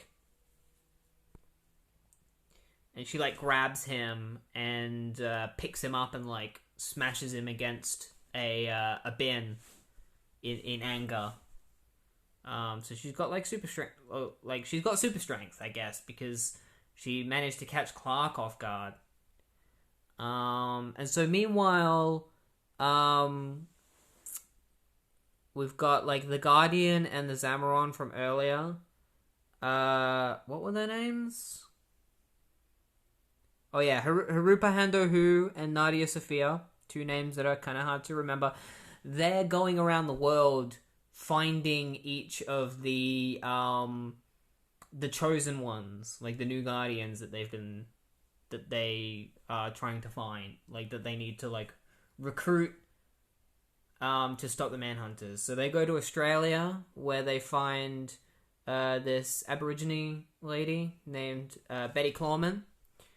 And then they head to Japan, where they find Takeo Yakata, and they leave him a note, and he has to go and tell his assistant that he's got someplace to go, so he's agreed to come with them. And then meanwhile in Gotham City, Batman's talking to Commissioner Gordon about what's going on. And he's just like, Rocket Red was a mole in the... Rocket Red was a mole in the Justice League. Nearly destroyed half the team. Now we hear from Superman that he's been hit by his oldest friend. And then Gordon's just like, that's what I don't understand. Infiltration is one thing, but how do they know where to infiltrate? Batman's like, I'm getting a picture on that from various things the infiltrators have said. Apparently the Manhunters have access to a document that details our darkest secrets. They were only waiting for something big, like the Millennium Project, to use it. And that's when Gordon is like, my boys on the street have been hearing a word named Harbinger. Batman's like, the Harbinger? Like, sorry. He's like, the Harbinger, like, she helped us during the crisis. Why would she betray us? And Gordon's like, don't ask me, but if you did, you're in a pretty pickle. All you costumed heroes have something to hide. Secret identity, friends, and loved ones in that life. And Batman's just like, yes, I would lose a great deal if my secrets were brought to light. So would all the others. And yet most of us, I wish I could say with certainty, all of us, most of us would refuse to knuckle under to blackmail. And that's when, as he's saying this, like, Batman goes to a window and says it, like Batman would, because he's declaring, like, a speech. And while his back is turned, he gets hit on the back of the head by Gordon's gun, because Gordon is a Manhunter. But he's not under control of the Manhunters like Lana is, apparently. No, this Gordon is actually a Manhunter. It's not the real Gordon. I'll just say that now. It is a later reveal, but, like, it's not the real Gordon. So he hits Batman on the back of the head with a gun, and Batman falls out the window to his death. He doesn't die, but we don't see him die yet. but he falls out the window. And so meanwhile, the Guardian and Zemaron are, going to their next location to find the next Guardian, and the Harbinger appears to them. And Harbinger explains that after she recorded all the data and she couldn't think of what else to do, she split herself into 20 pieces and was searching around the world for things to do. And that's when she sensed that they had gone and recruited someone from, like, that guy from Japan. And she used, she listened to, the microwaves and followed it to find the Lady Zamaron and Lady Sophia and Haru. Was that his name? I don't remember. The Guardian. He's just a Guardian. It's not even you have to remember his name. They all look the same, and they're all the same character. They not only do they all look exactly the same, but they all have the same personality, and they all do the same shit. There's only one that's actually unique, and that's Aparali Upsa, because he's a villain. But anyway, she offers to help them find the new Guardians, and the Guardian is like, no, because you're the reason this happened in the first place. And Harbinger's like, what are you talking about? And the Guardian's like, that information that you put into that, orb extended up into the air, that's how the Manhunters got all the information about, all the heroes and stuff. Because the route that you sent it on went right past their world. And she's like, how is that possible? And he's like, because their world is invisible, so you can't see it. So you just gave them that information. And Harbinger's like, oh my god, how could I have been so stupid? I need to go to the Manhunter's world and stop them. And so she flies off to their world. And then the Lady Zamaron is like, you did it. You were just faking being angry at her so that you would kind of guilt trip her into helping us. Even though she was going to help us anyway. But I guess they needed her to go to the planet, and she was planning on just helping them search Earth. So they kind of tricked her into going after the Manhunter's planet. Would have been easier just to tell her, but whatever. They go to China, where they find Zhang Po, and they ask her to join them, because she's one of the new Guardians. And Zhang Po says that she has to talk to her parents, and also the leadership as well, because China is depicted as being very democratic, like it is in real life. I don't want to say that this is exactly how China is, because I've never been there, so I can't really talk on that, but that's how it's depicted in this. So she has to, literally talk to the leaders in order to see if they're going to let her go. And the Guardian says, if the leaders have any questions, they can contact us. And she's like, how? And he's like, don't know. And so they leave, and they go to Russia to find Nikolai Lafikov, to ask him to join them. And he says, he's like, I don't believe in superior beings. This is a provocation. And so he basically just tells him to, go away, and that he'll figure things out himself. He kind of gets a little bit pompous about it, and he's just like, this, if this is my test, that this might be my test, they're expecting me to go to my superiors first, and then join them, or whatever. Bullshit. Meanwhile, in Chicago, Blue Beetle goes to visit his friend Fisher, and, because he believes that Fisher is a Manhunter, because he's like, people in, in the personal lives of other heroes are Manhunters, so I'm guessing that Fisher is one of my closest allies. He's probably my Manhunter, and he literally threatens to beat the shit out of his friend. His friend's literally like, what the heck are you doing, Beetle? Get your hands off me. Why are you trying to beat me up? And, Blue Beetle goes to as far as to, Fisher ends up almost shooting Blue Beetle. They don't trust each other. And, but Blue Beetle knocks the gun out of his hand, kicks him over, and then leaves. like, do your worst, Lieutenant. I'm free. And he's like, but that means I still don't know who my Manhunter is. That's when this character called Overthrow shows up. And he's like, I think you're looking for me. So it's kind of revealed that Overthrow is going to be the Manhunter that is in Blue Beetle's life. I don't really know who Overthrow is. I'm just guessing that he's a Blue Beetle side character or something. But, like, yeah, he is the man. He's a Manhunter. So the Guardian and Zamaron go to Birmingham, where they recruit a Jamaican woman named Celia Winwood. And then they go to Iran to meet Salima Baranazar. And the way that she's depicted in this is that she's fully covered. And she thinks it's, like, blasphemous for a woman to be able to be a hero. You know, so she's just not okay with it, because she's like, it's not okay for a woman like me to be a hero or to do any of this stuff. And the Lady Zamaron is like, you know, women, we should be allowed to, you know, to stand on our own and do something for the world and stuff like that. So kind of like ideals pushing towards each other. And as they leave, Salima is like, she whispers like, blasphemous. But then it kind of hints that she kind of likes the idea of blasphemy. So she kind of likes the idea of going against her own culture. Like, rebelling is essentially what it's hinting at her doing. Meanwhile, in Ohio, this guy named Dan Richards, he talks about how, like, he was a Manhunter, and he knows how, like, the Manhunters are behind the attacks on the heroes. He talks about it in the past tense, so it's assumed that he's no longer under their control.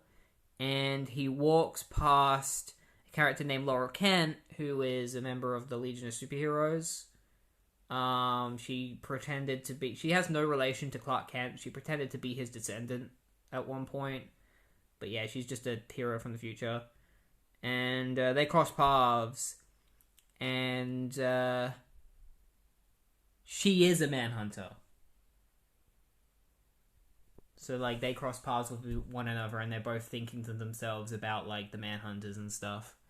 And so the Guardian and Lady Zamaron go to South Africa, where they find this man named Jan Willem Crowth, and he's just this really racist guy who is like, you know, I'm gonna show that, like, the world needs a white man to run it. And, like, he's just a asshole who's like, I'll join you because I'm white and I deserve to be a hero. And they head to Peru, where they ask this, sorry if I mispronounce this wrong, Gregorio de la Vega. And so they ask him to recruit, and, like, he thinks he's, like, they asked to recruit him, like, if he'll come with them, and he thinks that he's drunk because he's drinking. Like, he thinks he's drunk, so he just tells them to go away because he thinks that they're just a hallucination. And his friends are trying to, like, tell him, like, no, they're really there. And he's like, I don't care, like, I'm busy drinking. And so we go back to California, where Thomas Kalmaku is waking up inside the Green Lantern Citadel after having the shit beat out of him by the Manhunters. He's been saved by Hal Jordan and friends, Jon Stewart and Arisia and Kat Matui and Kilowog. And he wakes up and kind of explains, like, what happened, and they all talk about, like, what's going on. And then the Guardian and Lady Zamaron show up, and they tell them that Thomas Kalmaku is the 9th hero that they need to join them. And he's kind of like, but I'm a regular guy. And the Guardian is like, it doesn't matter. You are chosen. You're one of the chosen ones. And then we're kind of left wondering, who is the 10th hero? We go to Arkham Asylum. The Joker is talking about fishes.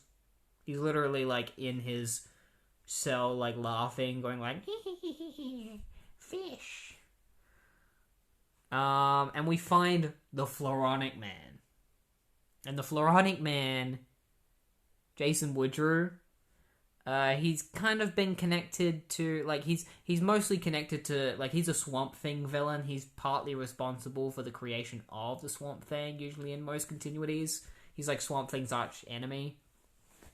He's this guy that turned himself into a plant guy, and his goal is to basically just turn the entire world into plants. It's like Poison Ivy's goal, except he's much more malicious about it, where, like, he's literally like, no, I want to turn the entire world into plants and kill all humans. I don't like any humans. While Poison Ivy is like, I like a few humans, you know, I'll probably leave a couple of humans alive, like, you know, now it'd probably be like, I'd leave Harley Quinn alive or something. Like, Jason Woodrue is like, nah, everyone dies, only plants, and me.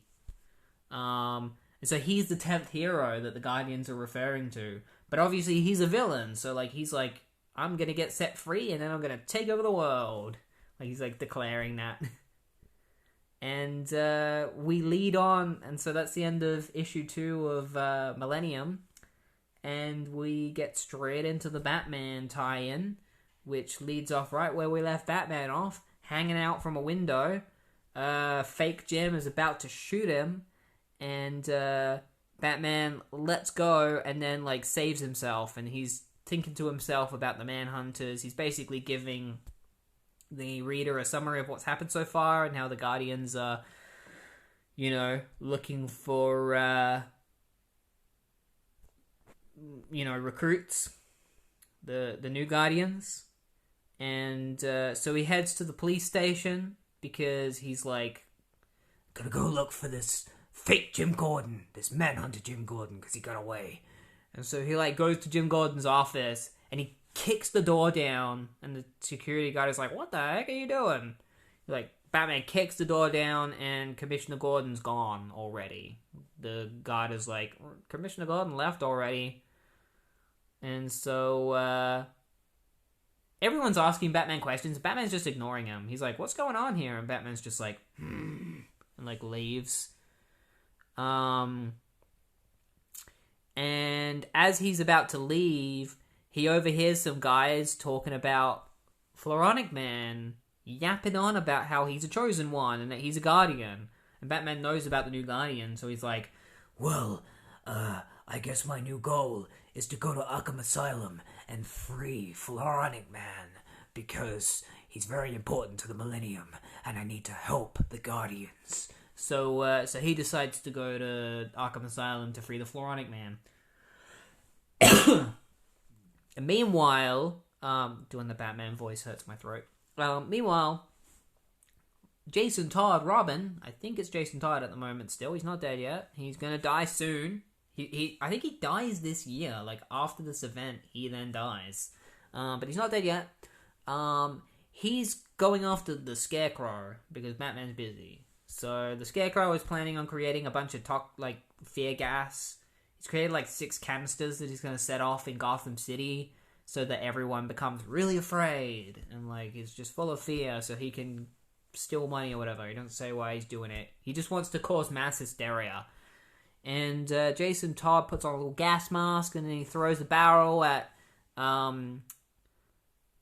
the table that has all of the fear gas on it, and smashes all the bottles, and then Scarecrow just breathes in all this fear gas.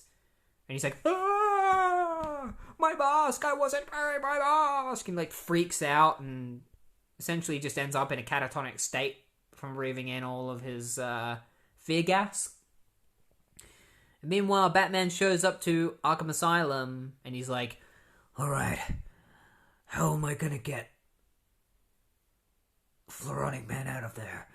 I mean, there's only 30 guards, so I could just rush in and beat the shit out of everyone, but there's a good chance that a lot of people could die, so I should probably think of a better way to get in. I'll head back to the Batcave and talk to Alfred.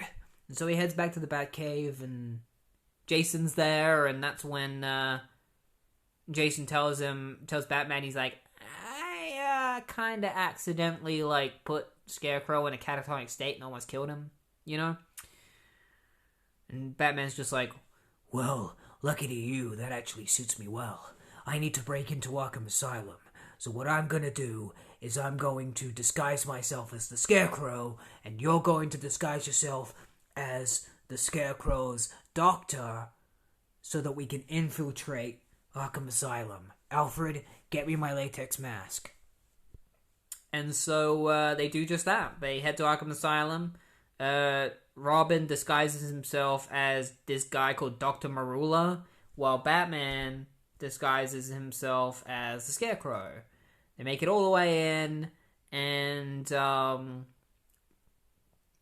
then Robin uses like a gas canister to put a guy to sleep, to like knock him out, and then they take off their disguises and get straight to work. They start knocking out a bunch of guards to make their way to the where Floronic Man is, but in order to get to Floronic Man, they have to go through the yard, and it turns out that because Jim Gordon is control of everything and he's a manhunter, like this one is, he's set free all of like the criminals. Like they're all in the yard. Like they're not all set free, but they're like in the yard just chilling. So Batman's like, oh shit, it's all my worst enemies, like out in the courtyard. Like, how are we gonna get past all this? You know, there's the Joker, there's Two-Face, the Riddler, Mr. Freeze. And then you're just kind of thinking, like, why is Batman afraid of Mr. Freeze being in the courtyard? Like, this was before 1992, so, like, the Batman animated series version hadn't existed yet to retcon Mr. Freeze's history. So this version of Mr. Freeze doesn't need to live with a suit on, so he would just be a regular guy in the courtyard without any freeze tech. Like, he'd literally just be a normal dude, you know? And same with Two-Face. It's like, what is Two-Face gonna do? What, flip his coin and so that it flips into Batman's mouth and he chokes on it? So Batman, of course, throws like some fear gas in a can that he has. Fear gas in a can. Fear gas in a can. Buy it from a local proprietor near you. He throws it out in the yard and causes all of his villains to get nightmares. And the Joker thinks that he sees Batman, but I think he also thinks that, like, the fear gas is making him see Batman, so he's, like, really scared. And so that allows them to get through. Batman cross-chops a guard that is, like, one of the last guards that they have to get past. And Robin knocks out all the other guards by throwing, like, these darts at them. And that's when fake Jim Gordon shows up, and he's like, you finally arrived. And Batman kicks the gun that this fake Jim Gordon has, and then he punches fake Jim Gordon in the face and, like, hurts his hand. He's like, ah, because, like, obviously this Jim Gordon is made out of metal, and so he just beats the crap out of Batman. And then Robin comes in and tries to kick him and breaks his foot because he's a robot. And but because he's broken his foot and he falls over, it actually allows him to, like, move out of the way of a guard who's going to try and shoot at Robin because he thinks that Robin is just attacking the regular commissioner. But he hits the fake commissioner, and that actually destroys part of his disguise and reveals that he is a robot. That is the official reveal that this Jim Gordon is a robot, even though we already knew. And that's when Robin kicks the guard in the face and knocks him out. And then Batman kicks fake Jim Gordon. Like, they have a big fight. Meanwhile, Robin picks up a gun and shoots at a bunch of guards. Batman's just like, that's my boy. Like, I taught him how to use that gun. Yeah, you go, Robin. Shoot the shit out of him. Kill him. He doesn't kill anyone, obviously, but he just shoots the gun to, like... He doesn't actually hit anyone. He just shoots the gun around them to, like, cause them to fall over. But Batman's like, yeah, use that gun, boy. Like, yeah, just like I taught ya. And, it's funny. Jim Gordon picks up Batman in a way that Bane does, and, like, this is before Bane was created. So, like, Jim Gordon was the first person to, like, pick up Batman and almost do, like, the backbreaking technique. Which is funny. I don't know if this was, like, a hint at, like, you know, that later story. I don't know who created Bane. Was it Jim Starlin? I don't think it was. I think it was Chuck Dixon. But anyway, Batman puts like a little plastic charge on the fake Jim, and then basically holds fake Jim off long enough for the bomb to explode. He kicks fake Jim into another room and it explodes, destroying him. And then he picks up the head and says like, I might be able to figure out where the real Jim is. Because this Jim would have like the whereabouts of the real Jim, probably. So I gotta make a choice. I've helped the Millennium by freeing Floronic Man, or I go and find Jim. And he's like, yeah, I'm gonna go find Jim. That was an easy choice. So he just deserts, like, he just goes like, fuck the Guardians, I'm not gonna save Floronic Man. So Floronic Man gets left in Arkham Asylum. Batman heads back to the Batcave with Robin, and he finds that Jim Gordon is being held in Louisiana. And then he tells Alfred to destroy the head. Because Alfred's like, what are we going to do with this, sir? And Batman's just like, get rid of that thing. I don't want to look at it. Throw it in the garbage where it belongs. And then he leaves to go find Jim Gordon. And meanwhile, Floronic Man is in his cell, and he's like, like Batman didn't save me like I thought he would. But my time will come, and soon I'll be free. And that's where we end that tie-in. And I think the next tie-in is the Blue Beetle tie-in. So, yeah, I really enjoyed that Batman tie-in. That was good. But yeah, let's get straight into the Blue Beetle one.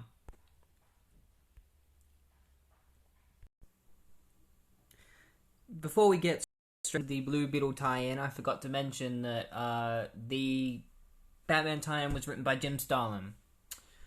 But yeah, let's get into the Blue Beetle tie-in. This is the final tie-in that we're going to be covering for this episode. And the first part of Millennium will be done. The Blue Beetle tie-in is okay. There is a specific plot thread that happens in it that's really interesting to somebody who is reading Millennium, and then there's another plot thread that I think is only interesting if you're reading all of Blue Beetle, and because I'm not reading Blue Beetle, I'm not interested in that stuff, but there is quite a bit of Millennium connection that I think this tie-in may actually end up being the most important one of all of them. You know, behind the Batman one. So we start off with Ted Kord. We start off where we left off in Millennium 2. Ted Kord has come across Overthrow, and Overthrow reveals himself to be the Manhunter that is in Ted Kord's life. And so he's just like, I'm a Manhunter, and now I'm going to kill you. And so he starts throwing bombs at Blue Beetle, because that's what Overthrow does. Blue Beetle tries to, like, send the bombs back at him, but it doesn't do anything.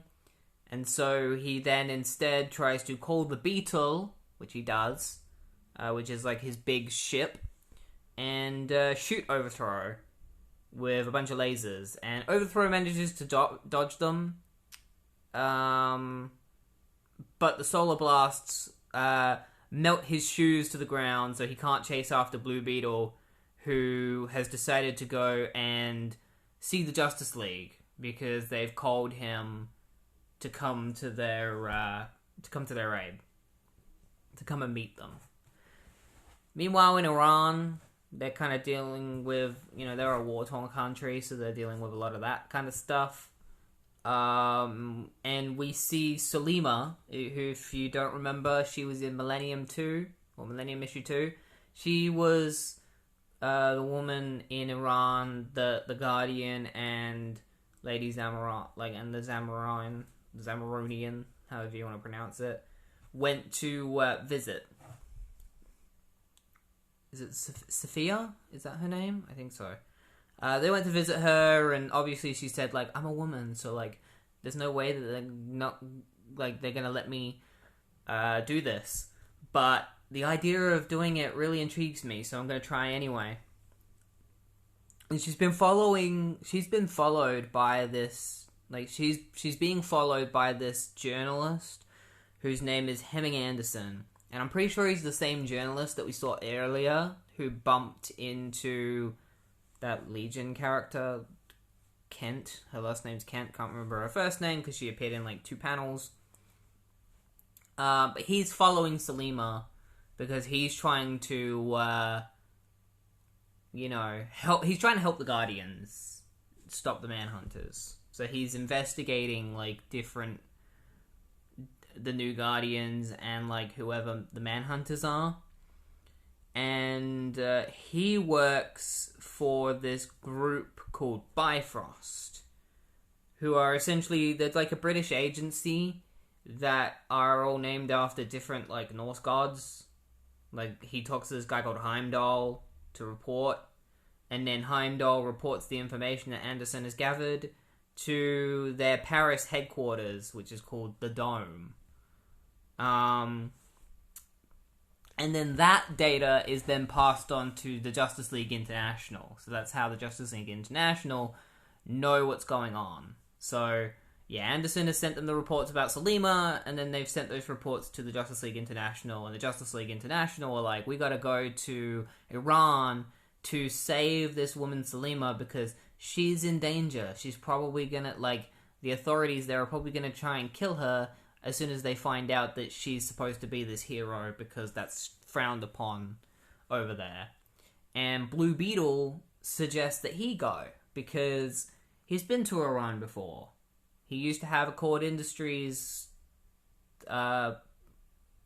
building there. Not anymore, but he's familiar with the streets of Iran, and so he asks him to send him there. And so they do, they agree. And so Ted Kord decides to go to Iran and to find Selima. Meanwhile, Selima is talking to the one that she calls the Wise One. She tells him how she has a greater purpose, and how the Guardian and the Zemronian came to her and explained to her what her purpose is. And he just says you're crazy, woman.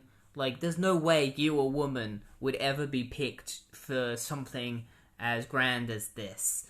And because of your delusions and, guards, take her away to put her in a prison cell. She deserves it, for speaking such blasphemy. So she gets taken away by a couple of guards. And one of the guards is an informant for Anderson. So he, lets Anderson know that she's been put into a prison.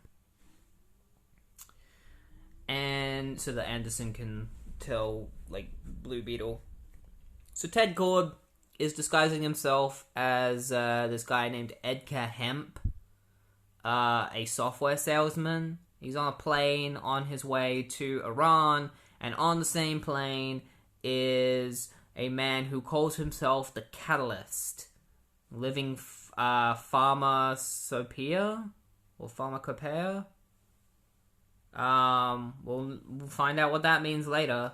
And Ted Kord arrives. He's all evil. He's got his little book. He's yes, you have no idea that I'm on this plane, Blue Beetle. And so he heads to Iran and meets up with Anderson, and that's when Anderson tells him that she's been arrested for blasphemy. And then Anderson says we got all sorts of resources if you need help finding her.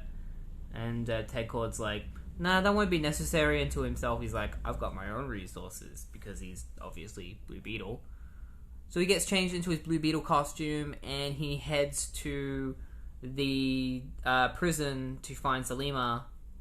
And he manages to avoid the guards there, and then the guards are knocked out by some mysterious person who touches them on the neck, and just, it's an anesthetic touch, and they get knocked out. And meanwhile, Selima is being tortured in prison. She's telling him, the guards exactly what she told the Wise One, which is that, she is supposed to be, a hero, and that she's, destined to do great things, and they torture her for it, which is really sad. And, as Blue Beetle is watching, the, guard patterns of the prison to figure out when to infiltrate it, he gets attacked by the Catalyst, the guy that we saw on the plane.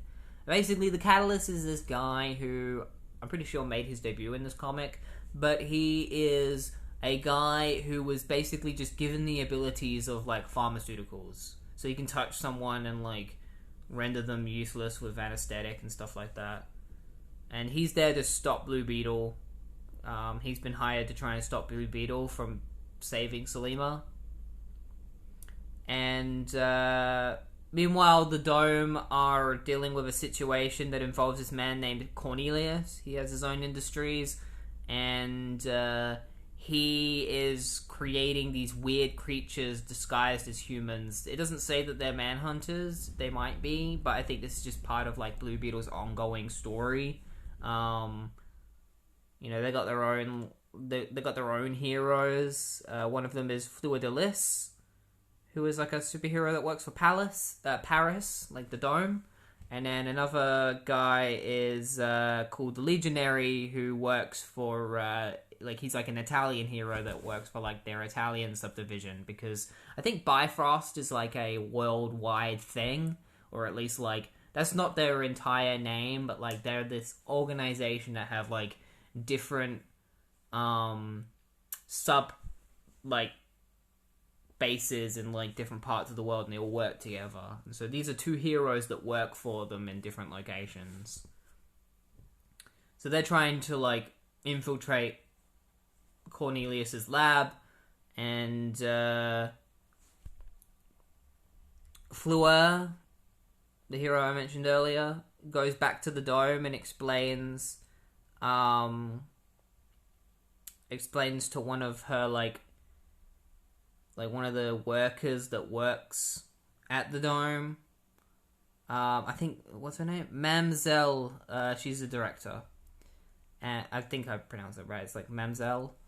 She's the director of the Dome, and so she's explaining to her, like, what she found when she infiltrated the building. All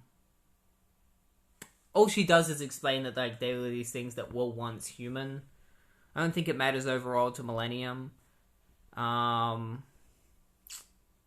yeah, that happens. They just explain about, like, what Cornelius is up to. And meanwhile, Blue Beetle fights the Catalyst. He tries hitting him with, like, blinding lights, but the Catalyst reveals that he can shift the chemicals in his body so that the light doesn't affect him and it doesn't blind him. And so they continue fighting. Obviously, a lot of stuff happens in the fight, but it's not important to say exactly what they do. They just have a massive fight. Catalyst tries to render Blue Beetle unconscious with his anesthetic touch, but Blue Beetle manages to escape his grasp. He basically does that a bunch of times. He grabs Blue Beetle a bunch of times, and Blue Beetle manages to escape his grasp. And eventually Blue Beetle is able to kick him into a wall, which gives Blue Beetle enough time to escape out a window.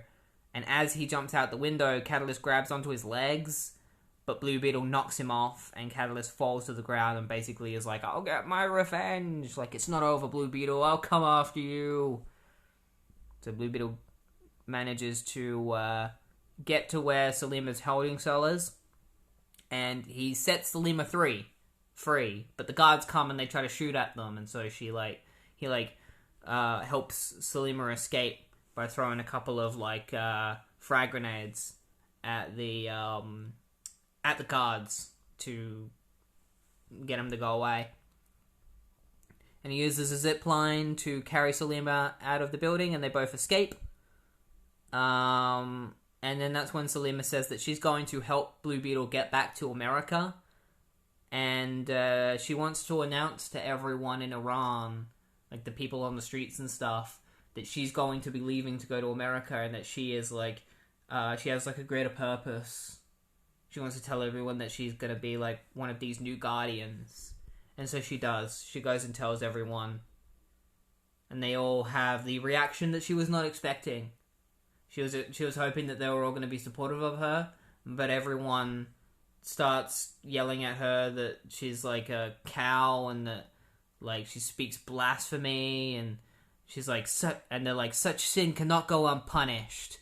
And so all of the townspeople pick up, like, everyone in Iran that she's, like, been speaking to, they pick up a bunch of rocks and Selima gets stoned to death by these people.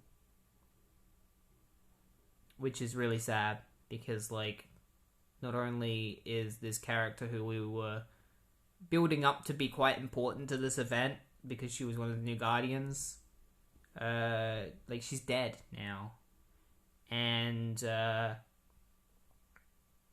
man, the plan is not going well at all. Terra's dead. She was supposed to be one of the people that, like, she was supposed to be one of the chosen ones. Now Selima's dead. One of them is still in prison because Batman decided not to free him when he was supposed to. Like, things are not going good. And, so Blue Beetle, Ted Korb, decides to head back home because he's got to tell everyone what happened. And he's feeling really shitty right now because he wasn't able to save Selima. And so he's kind of like, what's going to happen now? Like, how is this going to affect the Guardian's plan? Like, did I ruin everything? Like, are we all doomed because of me? And that's where we leave the tie-in, and that's it for the first part of Millennium. Just a quick wrap up before I go. I'll just talk a little bit about, like, what we've just been through, my thoughts on everything. I enjoyed most of these tie-ins. I was very vocal about my disliking of the Firestorm tie-in, and my opinion on that tie-in hasn't changed. I think it was just a really bad tie-in. It wasn't the only tie-in that didn't tie into the event until the very end. The Wonder Woman one did that too. But unlike the Wonder Woman one, like, the main story of the Firestorm one just wasn't even interesting at all. Like, at least the Wonder Woman one was like this cool story that you don't even have to read the rest of the series to fully understand.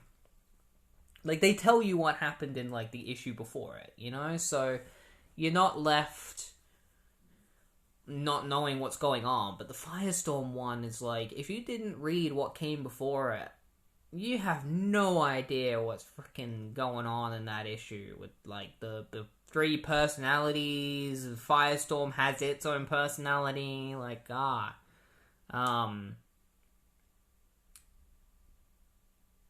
favorite tie-in so far would probably be,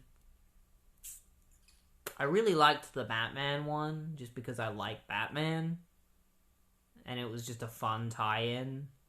The Justice League International one was pretty good too.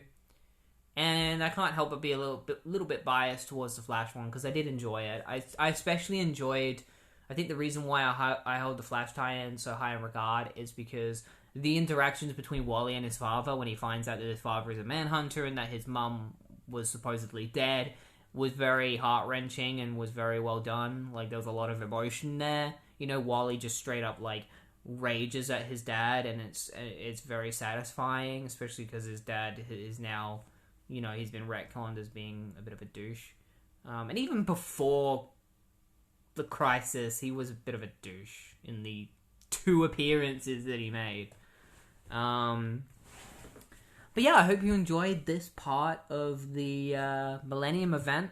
And next week, next Sunday, I will be uploading the next episode of Millennium. It's going to be a 5-part event that we're going to be covering over 5 weeks, because I found the complete, like, tie-ins, like, because I'm reading these from, like, these fan-made volumes. So a fan went online and, like, created, or, like, some fans, like, collaborated together and created 5 volumes of Millennium with the tie-ins all in order, so you can read them like they are, like, a trade paperback, because there are no trade paperbacks of Millennium that exist that include the tie-ins. Just the initial event is available as trade paperback, and even that is like $500 now if you want it, because they haven't reprinted it in so long. So yeah, I had to outsource. They don't even have this event on DC Universe, like on the DC Universe app. which is like it's mind-boggling. They got some of the issues on there. They got a lot of the issues and the tie-ins, but you have to go looking for them, and that is a nightmare. So I'm glad that this exists. But yeah, check out Millennium if you get a chance. I'm enjoying it so far. The tie-ins do help add a little bit of context, but you don't have to read all of them. But yeah, I'll see you guys next Sunday for the next part of this event. So have a good one and see you then.